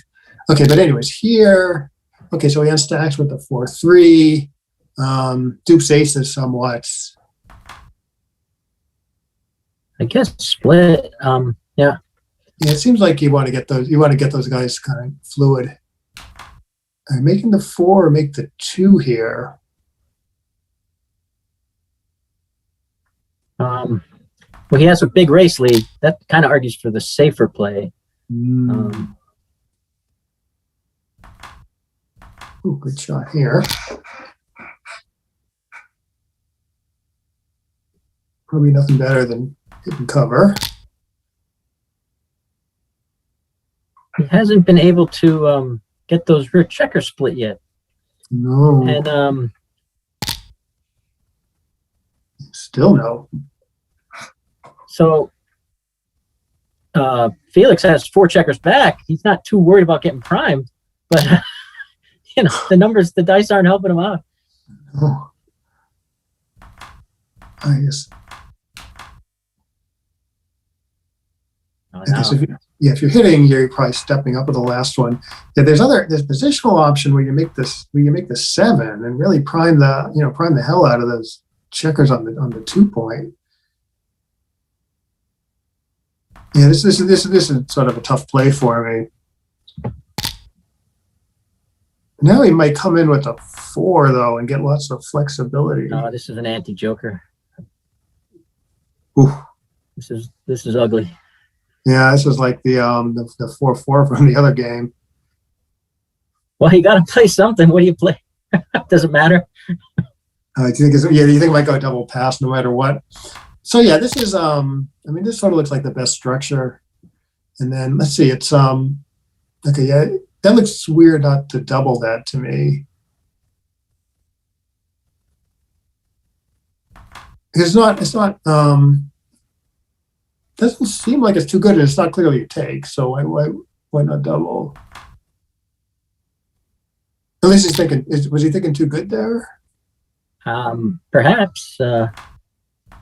Okay. Yeah, maybe that's more reasonable than. Your opponent doubles. Yeah, I guess you're right. I guess he's thinking too good. Maybe that's okay. I mean, I just would have doubled and not thought about it too much. But I have a tendency to cash too good positions. Say, symptom of playing a lot of money play. All right, so you do need to split in some fashion here, because you're getting primed otherwise.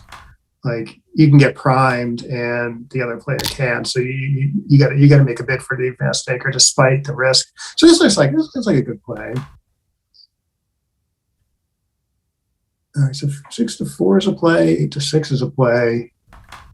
Okay, so he goes for the nice distribution. Thinks it's worth the risk. Pretty reasonable. Oh, I see. I was thinking usually when I open with a double six, I'm pretty conservative with slotting. So I might have just played. Completely safe and just put another checker on the 6 point. Right. I mean, you are. Yeah, he was up in the race by quite a bit, right? So you're really paying. You're paying pretty big to get in head. Like, if he's going to anchor up in front of me, okay, I can play behind you now. I'm trying to race. Yep. Oh, good shot. Yeah, so the 5-3 from Black looked good. From Felix looked good. 5-5 looks good. Okay, you come in and hit here. Ouch! Ouch! There's a big dance. Yeah, there goes the race lead. Yeah. Okay, so what about cubing? What about cubing there? That looks pretty strong.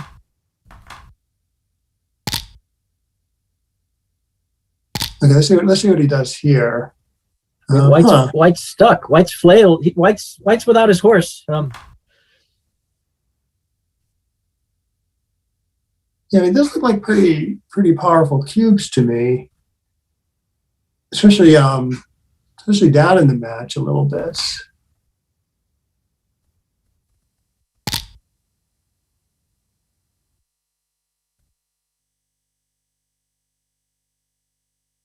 One, two.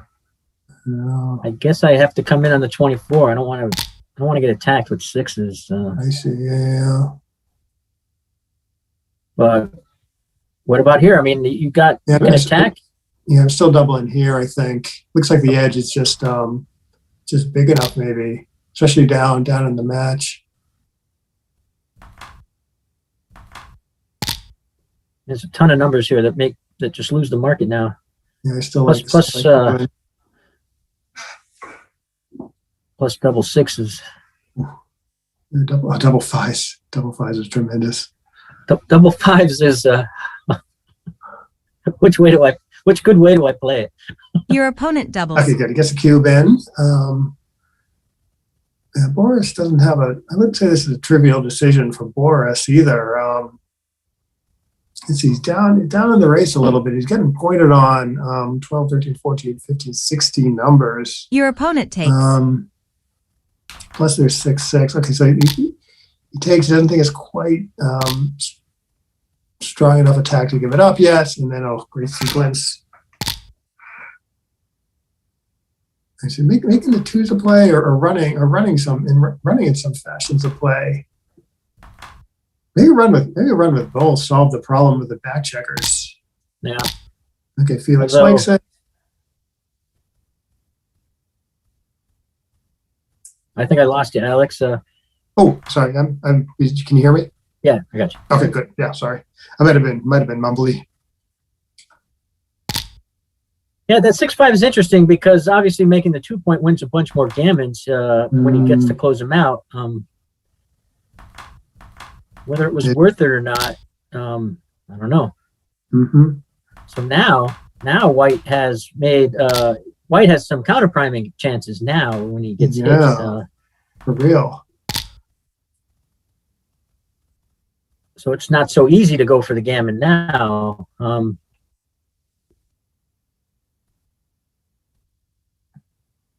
it doesn't look like there's anything better than this. No real blitz play available. Yeah, these sort of like there was tricky timing considerations there. Like if you get hit back, like you say, there's real counter priming chances for white. Well, the double six hurt. The double six hurt the counter priming chances. It's just too fast.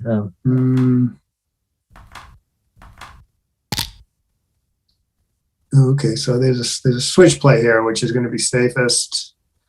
I mean, you could keep the sort of the best 5-point board by playing 3 more checkers on the 2-point and then playing 8-3. But you know, you're leaving a couple of shots and you're still letting them out on 6s.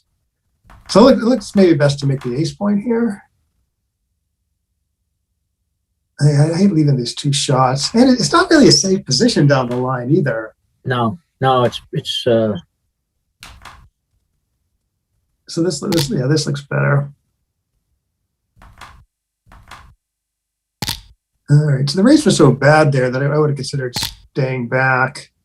A few blood numbers, well, I guess just 6-5. So Boris, just, you know, I'll take the race. I'll never get gammoned. I'll take my racing chances. I'll never get gammoned. And then that 6-5 is a play here. Yeah. This is maximizing on his negatives. If he rolls 6-6 right away, though, which maybe he needs. Well, the benefit of 6-5 is he gets 3 checkers off with double 5. He really needs a third. He really needs to get a third checker off, I think. Right. So he would have been fine.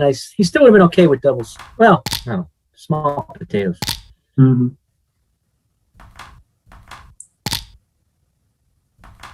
All right, so it looks like okay, looks like it's going to be 5-5 now. So 8 away.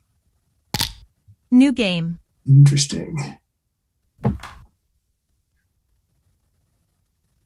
I assume 8 away. You bring 2 down. Oh, he did it. All right. Yes. Yeah, this is good. This is probably good aggressive. Maybe this is good aggressive play at this point. So I was gonna say, I think maybe being 8 away is like a reason to be a little aggressive in gammonish positions, because if you double and win a gammon, you get to 4 away, which is a nice score to be at. Which means, I'm not sure if it's right. I know you give up a little bringing 2 down in a money game, but right. I like when people mix it up, you know, so because they're doing what the bot doesn't do, and then the opponent is forced to know how to respond, you know? Right. Yeah, like for instance, you bring 2 down with 5-4, and then the other player rolls like a 4-1, 5-1, 2-1. You're supposed to slot. Not some players don't slot there. You know, they still split, especially with like 4-1 and 5-1. And this looks like a good some 4 duplication here. It doesn't really look like anything I would double yet.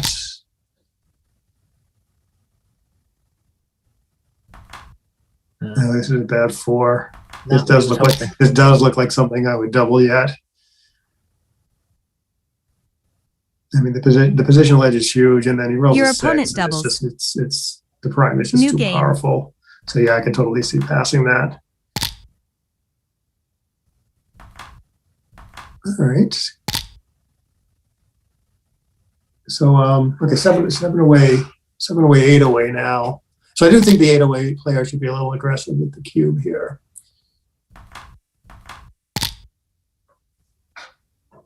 Great shot. Slot 2 points, make 2 points. What could be better? I guess he's going to run, right? Yeah, I guess so. I mean, there's another player we play 13-7, 24-22, because you really want to unstack that heavy midpoint.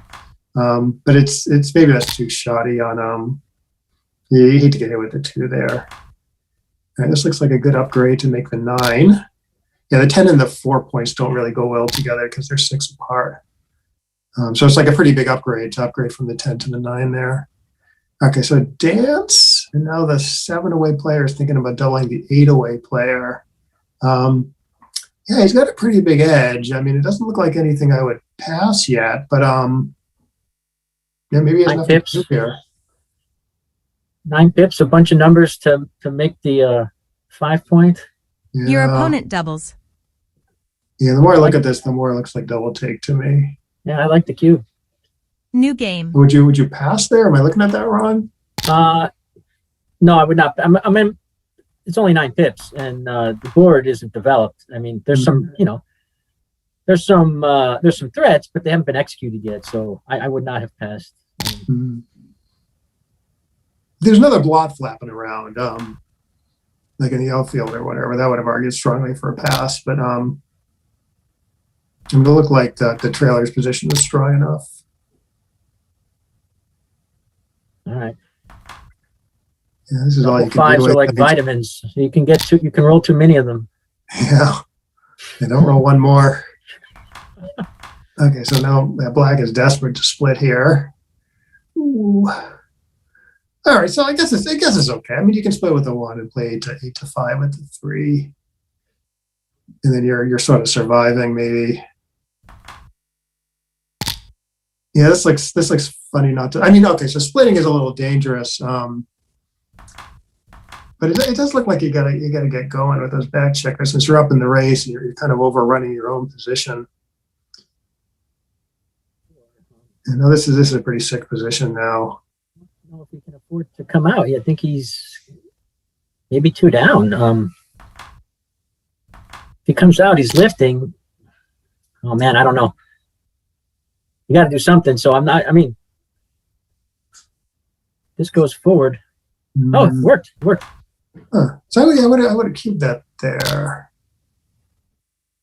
What would you have done with the 6-4? Would you have jumped out like he did? I mean, I could have been talked into that play. Yeah. No, I think I would have. I think I like.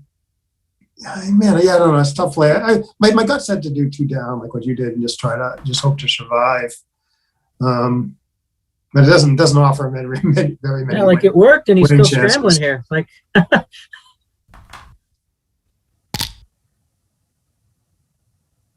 Okay, let's see if he pulls the trigger here. Position's a little worse for white, I would say, but he's got these strong hit numbers, and black position is like really sick. Okay, doesn't like cubing yet. It looks like a good roll, and given that he's going to have a cube next roll, looks like he didn't need to take the risk of hitting loose. So I do like what he did. Black could have saved himself with a 5, but he didn't get it. Okay, good 3-dupe play, but I don't think it's going to help him. All right, so yeah, I would still cube this, I think.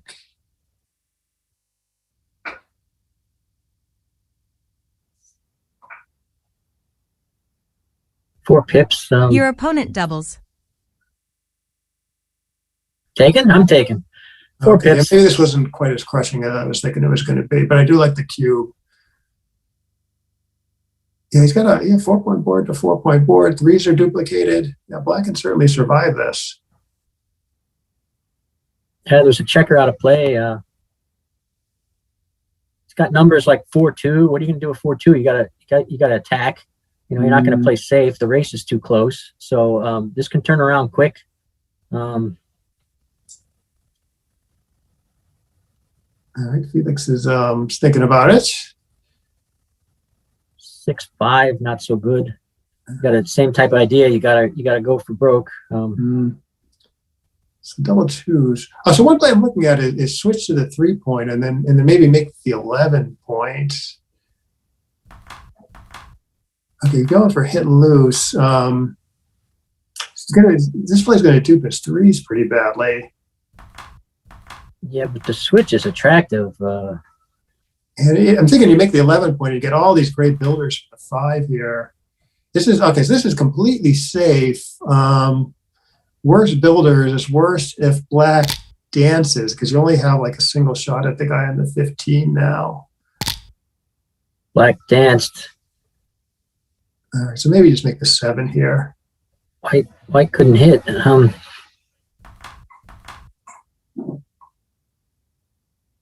I guess there's not much else other than make the 7 here.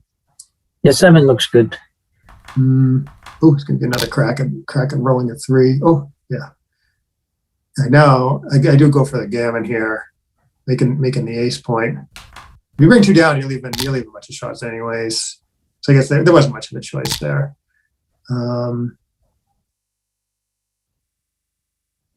If you make the 7, you know, I'd like it better if you were duping something. Maybe you got to do it anyways, though. Okay, so if you don't make the 7, you're playing 7 to 6, 9 to 4, and you're leaving no immediate shots. Okay, so this works out because he rolled a nice 3 there.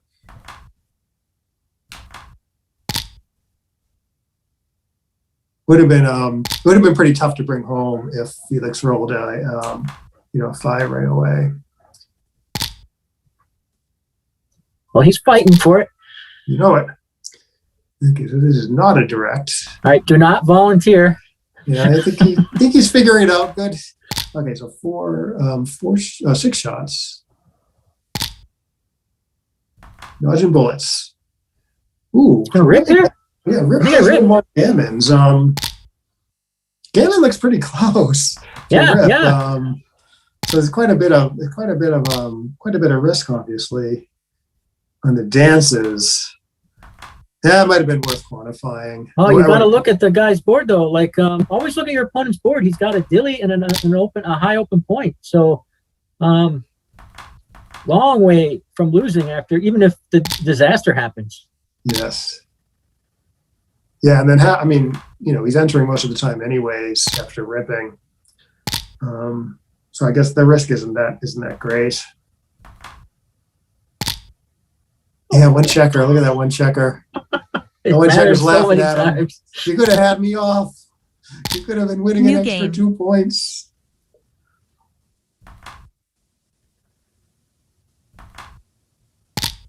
All right. Okay, so he split with a 2-1 because he is he's so far up in the match, so he goes a little conservative.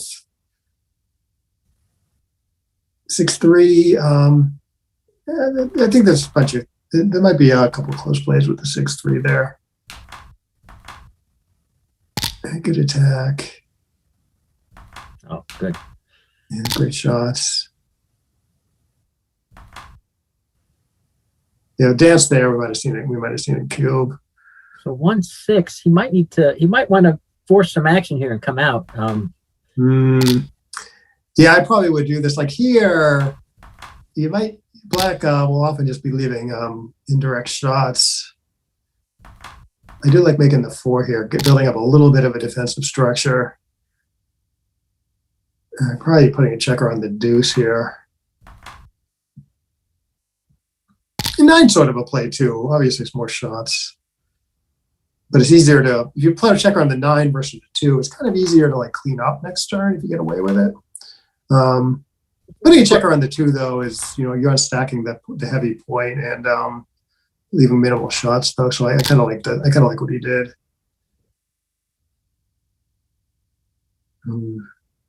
Next to 5. Yeah, 5 squared, 3 squared looks pretty good.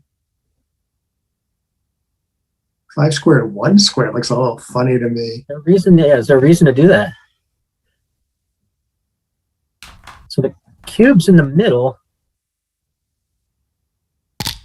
Yeah, I don't know. I don't really like this that much. The 5 point being open looks like a big gap. You can cover. Okay, this looks good. And then cube is still in the middle. Yeah, I mean, he could be thinking too good there. Yeah, I think now clearly, but before was kind of iffy, right? Like what was going through his head? I'm not sure. Right.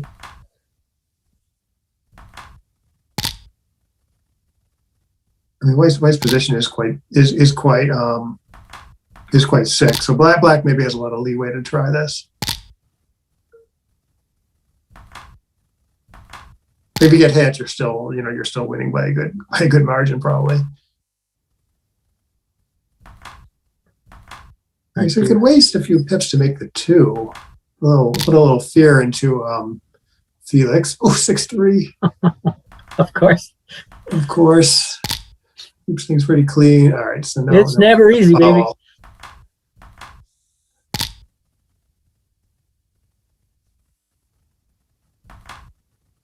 He didn't roll double threes. Great. Yeah. Double threes would have been a double shot, it looked like. There it is. All right, good aggressive play. You need to run here, despite the fact that you are likely getting hit with certain aces. Not this one, obviously. All right, six blot numbers. All right, he stuck around. And is being rewarded? No. Could have considered cashing that one in there, but I guess play on is okay still. He's only getting hit, 2 out of 36 or so. He gets, 6 blot numbers, getting hit 2 out of 36. Still wins all out of those. He's not losing a lot.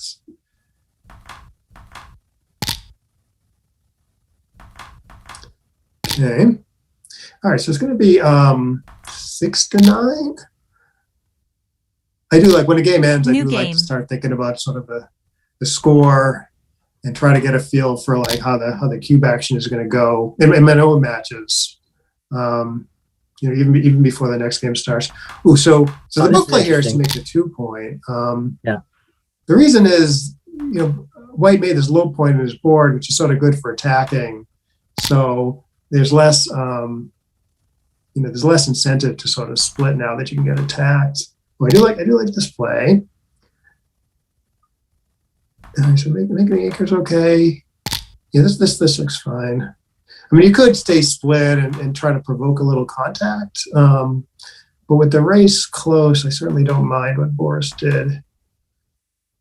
Okay, so we can clear and make the bar. Looks like the bar is a fair amount of value here, is like a landing spot. Yeah. So I probably would have gone the other way.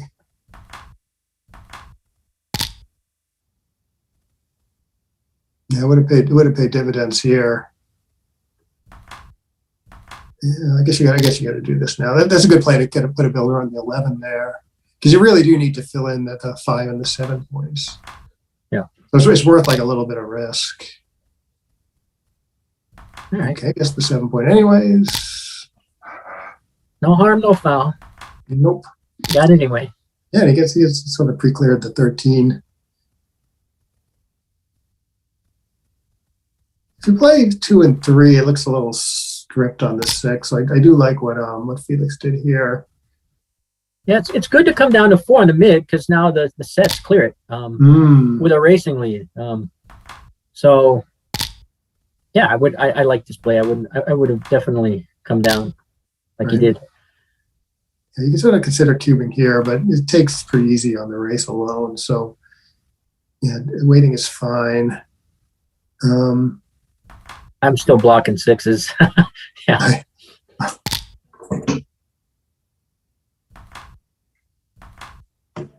Okay, so with the 3-3 cleared the mid. Yeah. Now the race lead is bigger. If he fills in the 5, it's going to likely be a pass. It clears the 10. It's probably going to be a pass. Your opponent double doubles. take looks good here. Yeah, I'm not ready to give this Your one up opponent yet. takes. Despite it being a pass on the race alone, Right. Looks like there's plenty of contact left. Even now that he clears the 10, the 5-point might stay open.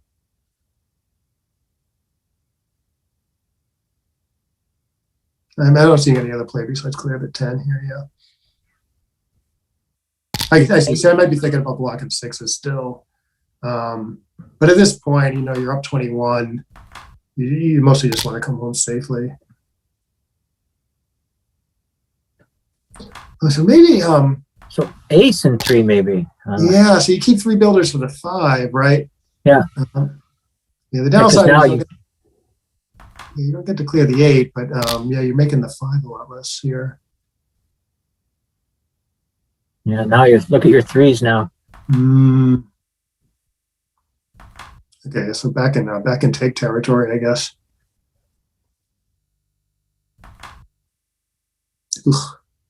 Somehow the now other one. the threes are. He's giving up an extra 3 than he needs to. If he keeps a spare on the 6, he's at least has a playable 3. Right. Oh, big cruncher. Oh, this is bad.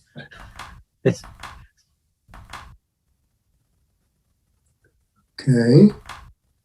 It's a good technique. Fill in the ace point and clear from the top.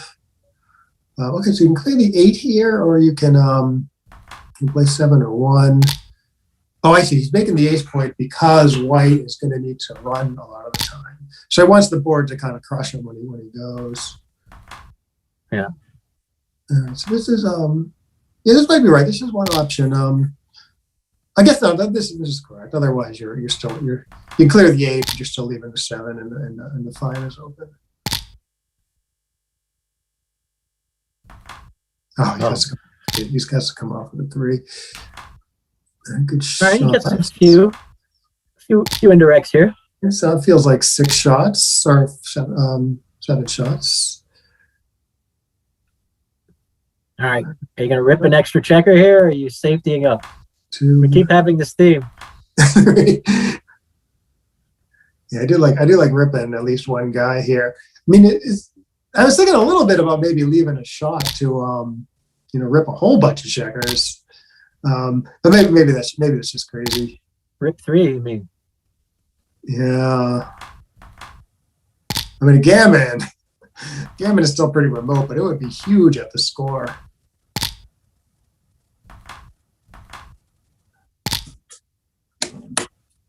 Yeah. All right, but anyway, so we're gonna have 8 to 9 4-way, 4-5-way 4-way. Yeah, so the score keeps coming up. The 4-way, even though he's heading the match, should be very aggressive in gammonish positions, and the 5-way should be a little aggressive at the score also. New game. we may see an early cube here.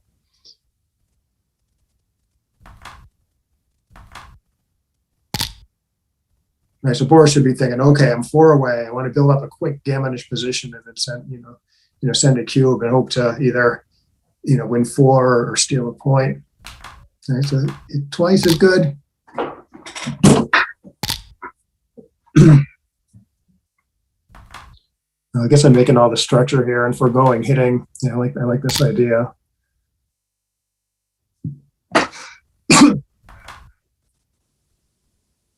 Maybe the 11. Yeah, you're leaving a bunch of shots anyways. Like maybe the 11. You leave the 11 point slotted. I might make the 11. Yeah. Yeah, it looks like Boris is maybe thinking along the same lines, and then he's thinking, oh, maybe I can jump from the 22 then. Keep some connectivity. All right. So you hit outside. So you can play 5 to 4 to 1, but don't do that. Ooh, nope.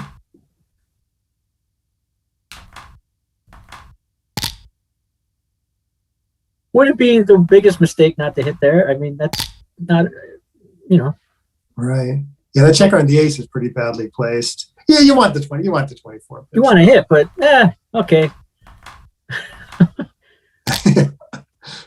Yeah, if Black had if Black had 2 anchors already or something, you would forgo hitting there. Okay, so the 6-3 is a little if he wants to leave, so he gets to run, but it costs him a blot, an extra blot. So I see. So you're thinking of picking up the blot on the 9 point there? Yeah, I wasn't sure. Yeah, but I was thinking picking up the blot, and then the 6 now becomes a question. Do you just come down or out? Right. And I might have stayed back just because of how bad the race is. Right. Apparently Boris scoffed at the 5 prime though. 5 prime cannot hold Boris. And I don't see any justification for leaving a shot here.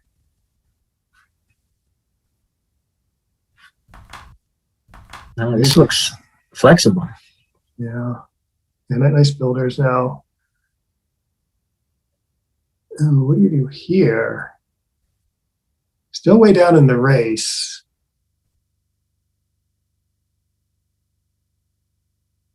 Huh. You're running out of time a little bit. Okay, this keeps the midpoint. This keeps all the immediate pressure. Yeah, that's a tough play. I mean, another play is to like come out 20 to 15, make the 15 point, and then do something with the other 2 twos, which sort of strands the back checker.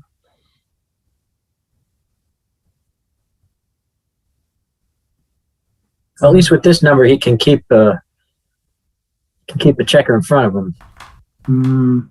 Yeah. 42 is not too bad. I mean, it's not out of play. That checker's not out of play. Right. Yeah, he's thinking he wants to hang back on that 2 point to get the extra contact. All right, so he gets something with 6-5. Yeah, looks like he's getting pointed on, but a bunch of return action. So he's got 4 7s plus 3 2 4 2.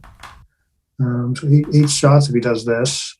This is obviously more shots. 5s and 2 6, 13. I guess arguably better when it works.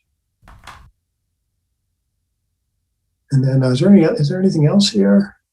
I don't know what's better when it works, because this can force him up high. Right. He's not cleared. Yeah. It's not cleared.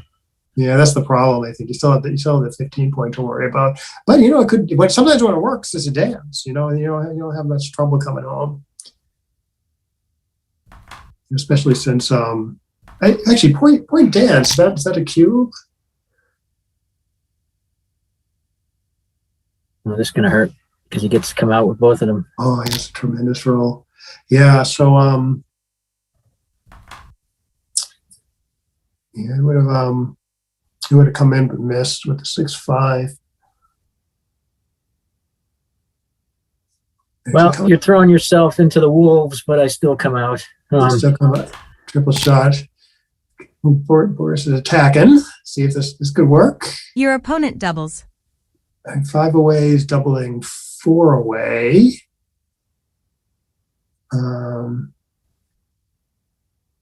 I like this cube.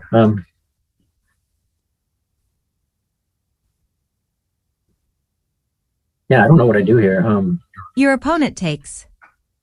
Yeah, that's a tough position to evaluate. But yeah, his twos are tremendous though. Yeah, and the hits, like, you're not really, you got so much time to get out of there. This is, the hits are scary. Yeah, now this is like too good if he hadn't doubled. And he could have hit inside or out. So he had a lot of numbers that hit. Yeah, it sounded like I wasn't really clear on what was going on there, but it sounds like you have a good handle on it. So I don't know why you put a guy on the 8 point and not the 9. 6-6 still covered. Okay, up in slots. No, he had to pay us. This is getting dicey. Yeah, this is all you can do. Hitting would be kind of crazy. All right, so I guess if you hit, I mean, there's still a lot of cracking numbers here. Okay, so 4 away doubles. So the take point on the recube, I think, is just a raw 25. This is a raw 25%.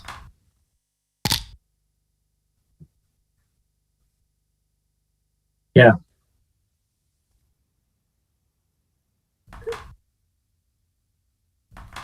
What are you doing? Oh yeah, this is What are you doing? This is such a strange position.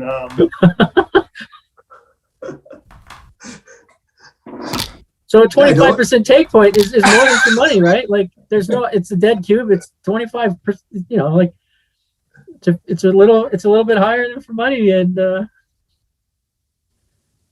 gammons don't matter. I mean, I guess black has a very comfortable take with this, with the extra, probably. Well, yeah, it's bored though. What's going on, man? I don't know.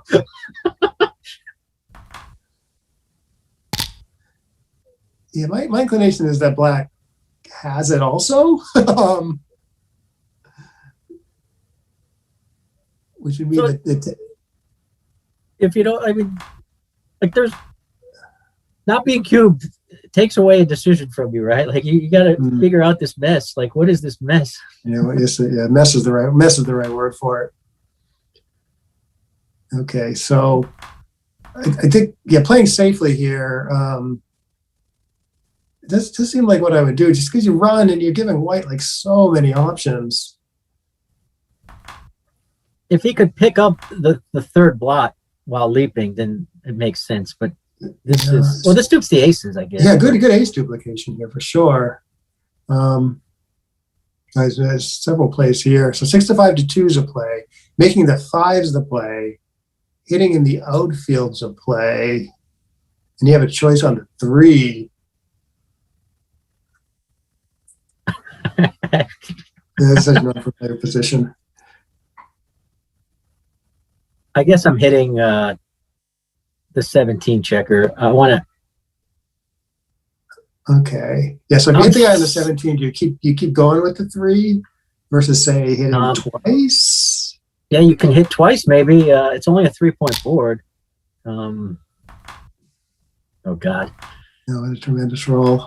This is a crusher. Yeah, boy, this is no, I mean this was a tough game. I mean, these players are probably playing it better than I would have.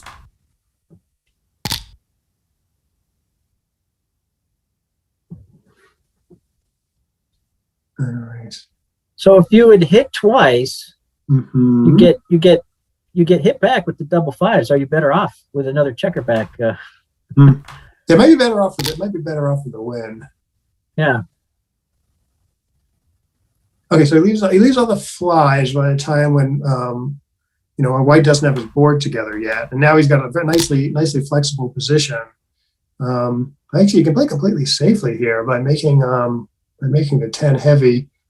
I'm having trouble finding another play unless you hit with the ace. But again, I guess I do this and just hope for the best. Yeah, this seems okay. What's bad? A lot of the bad aces you can hit. Yeah. 4-1 is quite bad. Don't even really get to hit with that. That one, that's bad. Yeah. 3. Anyway, 3, 5-4. Boris is 3-1 building up his board. He's coming up to challenge him. So probably with the 5, you come out probably with the 5, you want to swap the 3 Oakland shot. That solved everything. But backgammon is so interesting. I mean, you come across these positions and like, I've never really seen that before, and you just gotta rely on your judgment. They look like these players. I mean, they look like they found pretty reasonable plays. Yeah, I felt lost for several positions there. Even coming up to challenge, I wasn't so clear. Like I can see there's immediate numbers, but I wasn't clear about that either. Like just the whole thing was just. Yeah, it was a fog. Yeah, it was a fog. That's exactly. Yeah. Anyways, okay. So Boris. So Felix is going to win 2 here. 10 to 9. 3 away, 4 away. They might be. I wonder if they're taking a break. Yeah. So we're going to get another one of these 4 away scores. So Boris is going to be 4 away. Felix is going to be 3 away. So yeah, again, this is the score where Boris should be very, very aggressive in gammonish positions. New game. And like probably a little aggressive in non-gammonish positions too.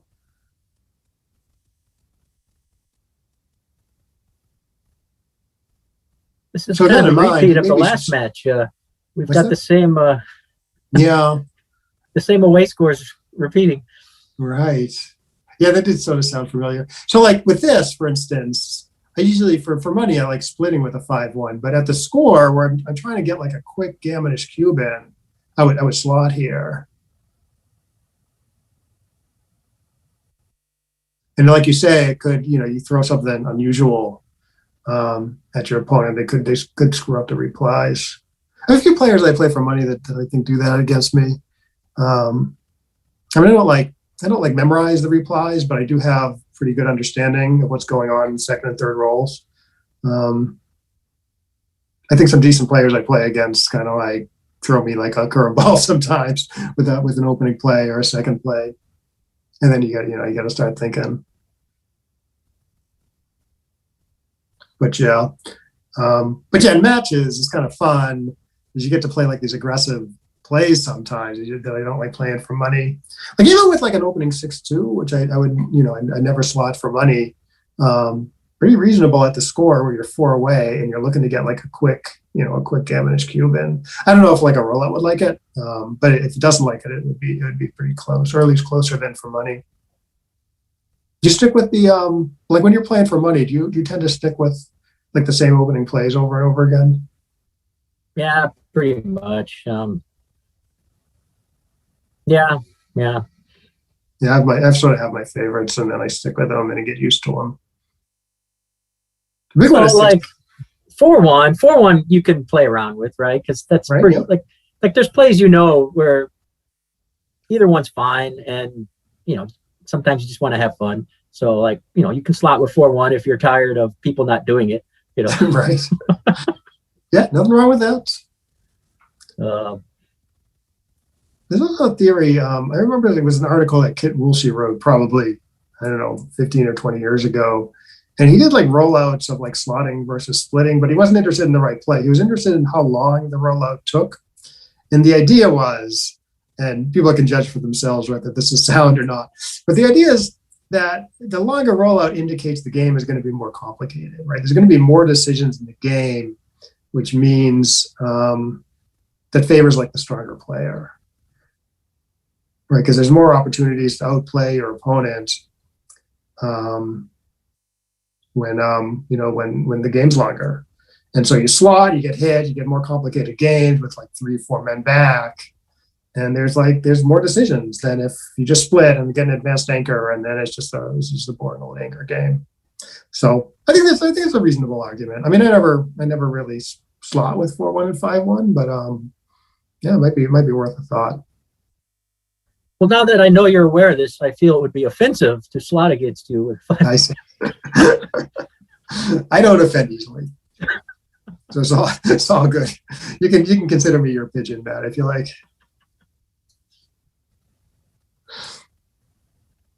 Oh man, one of the fun things that Alex will do to me is offer me $1 to drop a cube because we play for tens.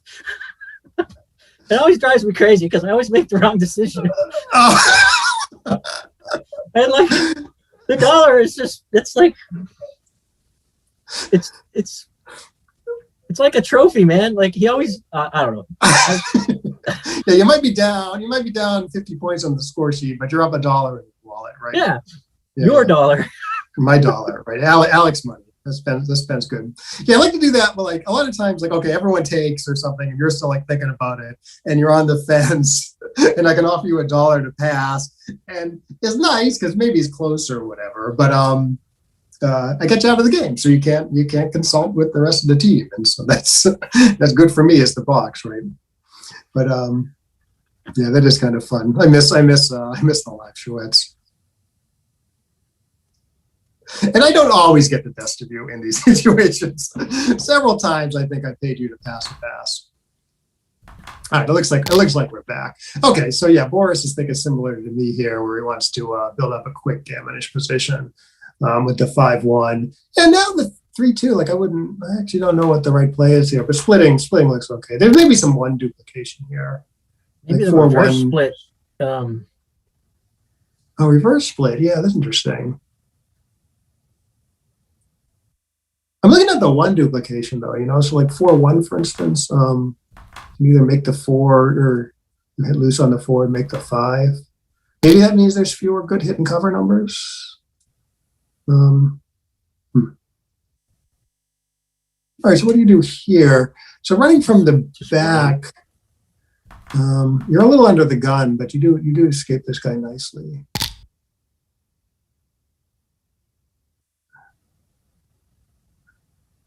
I mean, the alternative is I don't know, like running from the front and leaving Yeah, the sixes or hitting loose or. Yeah, running from the front seemed like a real play to me there. I mean, you are leaving direct six there. It's great when you get away with it and you're not getting pointed on. All right, I mean, so you can take a tempo away and hit on the ace. Yeah, it's an interesting play also. So I might play a little. The score maybe makes it a little tricky, but I'm sort of looking at hitting twice with that 4-2. Score argues against that play though. And then okay, you're coming up is okay. Another play coming with the 1 and bring down the 2 to the 11 point. Here you're like a little under the gun. So one of your cubing is white now. We don't want to miss our market here. Right. Yeah. This is a good thought. I would 4 away against 3 away. I guess I am cubing. I guess I am cubing this and any play maybe. Yeah. So 8. Yeah, 8 looks right. I mean, you can hit off the ace also, but I don't know if you want to expose another blot. Doesn't look like there's quite enough reason to hit off the ace to me. Okay. Yeah, right. This does look like a good cube at this score, but it looked like Boris wants a little more first.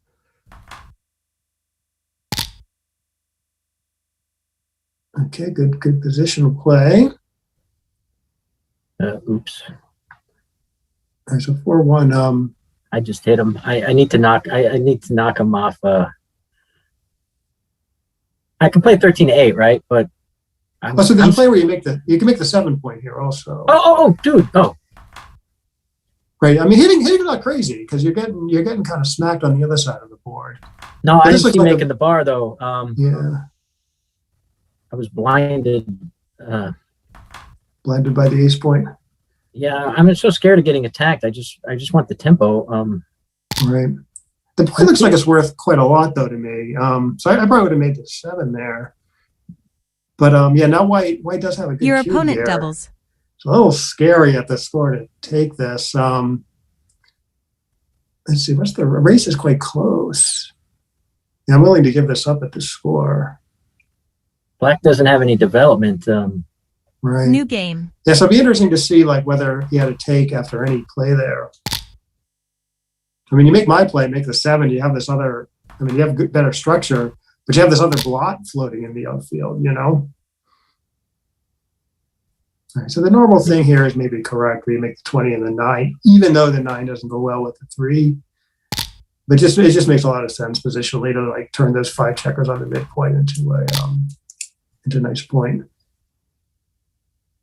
All right, so 3 away, 3 away. Yeah, so this score does lend itself to aggressive doubling as well. Not quite as much as when you're 4 away. But the thing is, with this score, it's not that bad to lose 1 point. Like being 3 away, 2 away for the 3 away player is not that bad. So that's why that's why you should pass pretty readily, and which means you should be like pretty aggressive when you're doubling. I guess I would not double this. I would think about it even.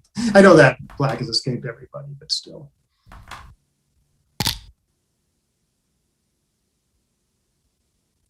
Yeah, so black is escaped, but losing the race. Yeah, that's interesting. So who's a favorite here? Looks pretty even, so I don't know. Yeah, it could be up for grabs. Maybe who's ever on roll. Whoever gets a chance to roll double 6s.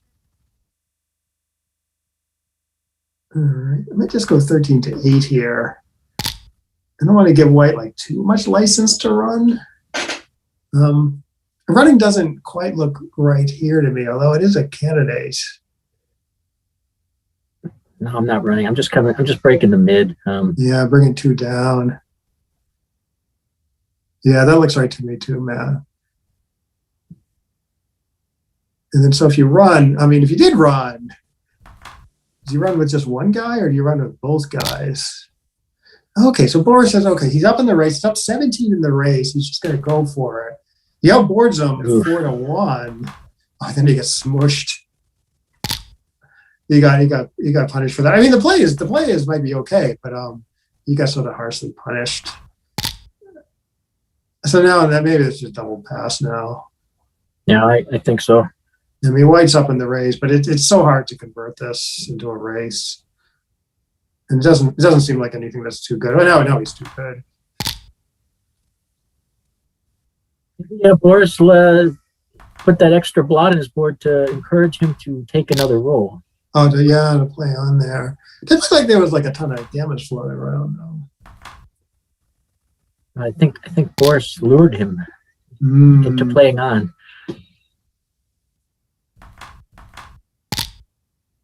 Okay. Oh, he doesn't get to hit loose, unfortunately. This looks a little funny to put a guy in the 3. So 13 to 4 looks best to me. You want to keep the 3 checkers on different points to give yourself the most flexibility next roll. And this is the play that does it.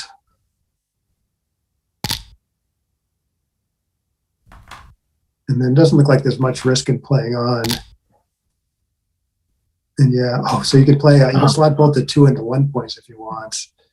And then if things start going bad, you can always cash it. Yeah, I want to be hit, so I would have done that. Yeah. I mean, it's not the right, it's not the right like cubeless win play, but given that you can kind of cash some of these sequences where things are going bad, it might have been worth it. So he can fish here if he wants. Yeah. It just look like he has any really bad numbers here. Double 6, obviously, but no, double 6. Yeah, that's the only one. So again, he's against a 5-point board. So Your opponent the double doubles. 6, it could be enough. New game. I guess you could like roll and hope to roll like really tiny, and then hope not close him out and hope he rolls an ace. But that's getting pretty optimistic.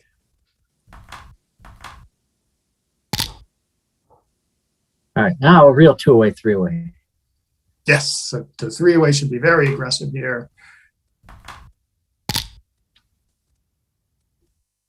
2-away actually in non-gamonish positions. 2-away should be a little bit more aggressive in money because the take point, the 2-away doubles, the take point for the 3-away players are all 25%. Boris getting awkward numbers here. Yeah, it's not easy to play really. Are you slotting something, or are you just doing this? Yeah, I'm probably not slotting something. Just hate to get hit on the other side of the board when the race is so close. Okay, so now I guess I am hitting here. Those stacks are just so in need of unstacking. Yeah. I mean, I guess the score that the fact that Felix is 2-away does argue for more of a conservative approach.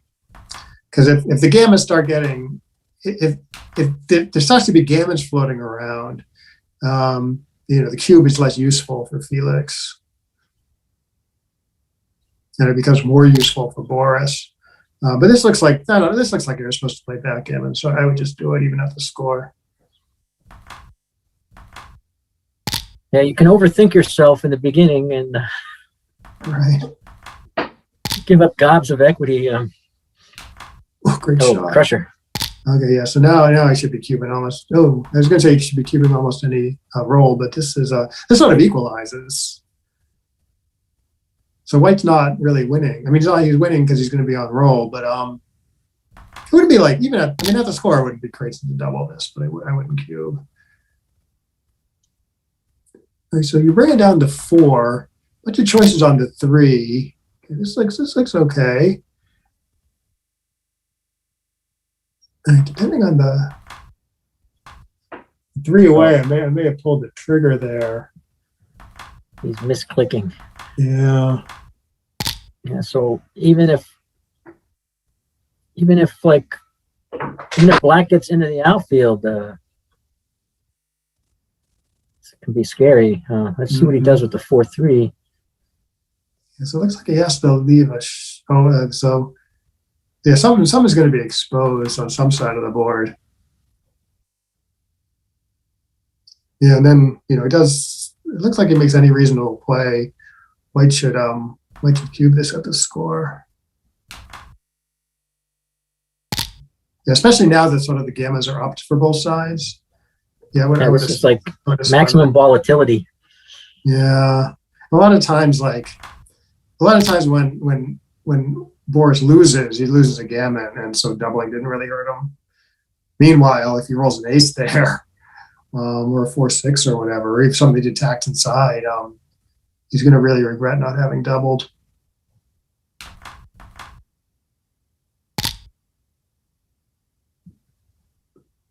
All right, now just go for it now. Gotta go. Bam.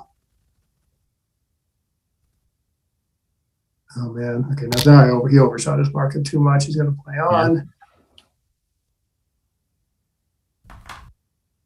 Oh no, he's misclicking. Oh yeah, he has a tendency to click twice on a checker, I think. All right, well, it may be an undoubled gammon. We'll see if black can anchor up. Oh, so he should diversify here with 8 to 6. Because it's really a blitz position. He really needs to fill in these 2 and 1 points, and 8 to 6, although it gives up to 6 prime. It really lets him do that. And so now this is a little. I mean, let's see. Did he play it 2 there? 8 to 6 is still a play here, although here it's a little closer.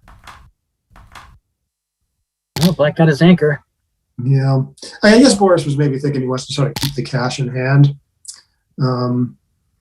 Does not want to give Felix a chance to get right back in it.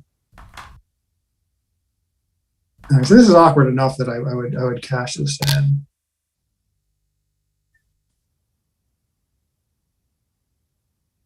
And the timing for black is quite good here. Yeah, he's playing with fire a little bit. Yeah, there's definitely some 5-4 is a blot number. Probably some other stuff.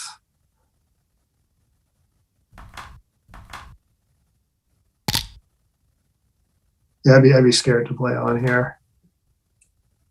I don't know what the gammon price is for an undoubled gammon. He can clear the 6 here. Is that a play, or is he just want to? Oh, clearing the 6. Interesting. That's fancy, man. Well, it lets him keep playing without blot numbers, right? Like he gets to roll for free. Yeah, that's interesting. You're right. I mean, this is probably a cash here, technically speaking.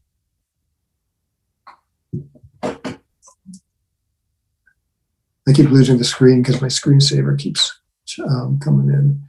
All right, we make the 2. Oh man, I feel like it's just like it's gonna leave us. It's like danger, Will Robinson, man. I know. I mean, this might have been the safest position he's had in a while. I think he's gonna cash here.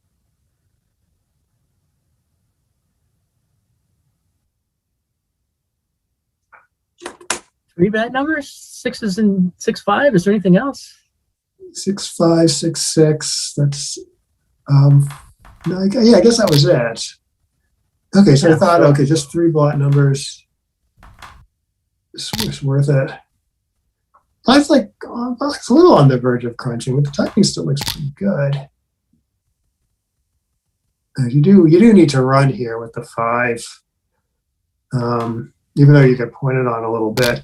So yeah, I don't like this one because you're wasting pips for the gammon save, and 2, you got a decent chance of crunching some more. Your opponent doubles. Okay, it doesn't matter though. Boris cashes this in. And okay, so we're going to see 11 to 11. Let's see if the guys double right away.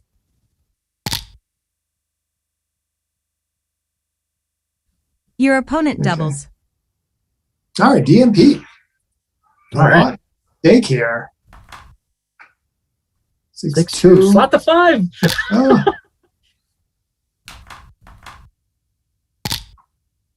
Actually, what's right? I mean, I would have slotted the 5. I think money book, I think, is to do what Boris did. Even though it looks kind of funny to come out into a quad shot, somehow the rollout likes it.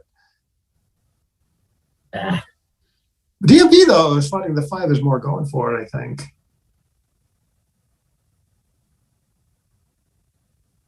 So he's got the whole 5-3 here. I think so. It looks worth it to maybe upgrade to the 5 points. Well, he could play 8 and 7 and just leave nothing. Oh yeah, then you get great builders for the 5 and the 4. Okay, he's got this different plan. So I don't like this as much as some other options. It's maybe a good deal. It's DMP though.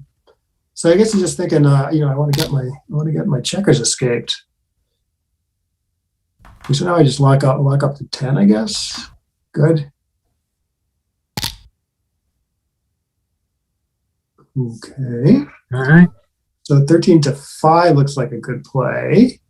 Well, how about 8 to 5 and think about the 5. Oh, you're thinking maybe pop out to 21?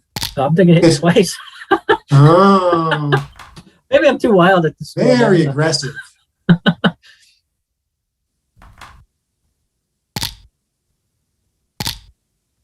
right. Oh, so black should be blitzing here. Good. I mean, it's not the. Yeah, the DMP. This has more going for it than making the 4. Than for money or something. But I can't resist making the 4 here. Can't resist making the 3 here. The saving 5. It's getting This pretty game will scary. go on. Okay.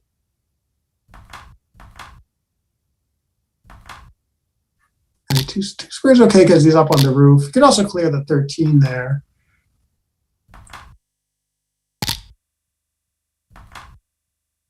He's in. A lot of damage done though while he was stuck. All right. I guess you don't pay yet. Because you got an okay chance of coming home without leaving anything. Oh, this helps build.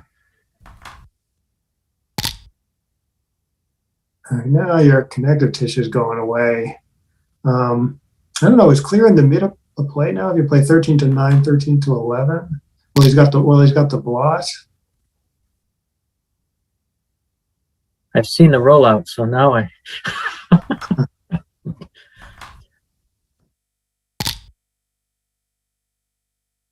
Now the board's kind of together, so it's a little tough to pay now. Yeah. White might not be able to hold that midpoint, so. Right. I mean, if he holds it, it might come at the cost of leaving a shot as he tries to leap from the back. So. Mm-hmm. But Felix with the clutch 5-5 there. All right. Just got to dodge some bullets and we'll have a result. Mm-hmm. All right, 2 blot numbers right away. Then we'll probably have 4 blot numbers. Or 2 and 2. So as we were talking before, this is a 3-way playoff. So even though this is the finals, Felix wins, he wins everything. If he loses, he gets 3rd. So if Felix does hold on here, he'll be the champion, and Boris will get 2nd, and Rune will get 3rd. So I'm sure Rune's watching, hoping for a miracle here. And it didn't happen. No, it didn't happen. All right. Congrats to Felix. Congrats to Boris for 2nd place. All right, man. I'm real curious about that crazy game where we didn't have to, the fog, the game of fog. Yeah, the fog. Yeah, I'm real curious how well the players and even the observers, how well they did. Yeah. I mean, I would have been completely lost there. And it looked like what the players did. I mean, it looked like they came up with reasonable plans, but who knows? It just goes to show that no matter how much you play this game, yes, you use stuff. We have a winner. It would be no fun Back if we 11-26. kept seeing the same thing over and over again. Yes. So I guess that's it. I guess we should sign off now.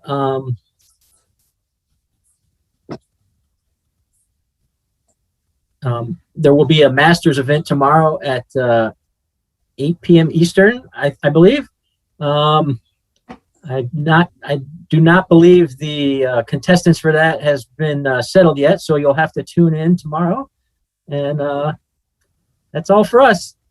Good hanging out with you, Alex. And good seeing you, Michael, and all the directors. Thanks a lot. Yeah.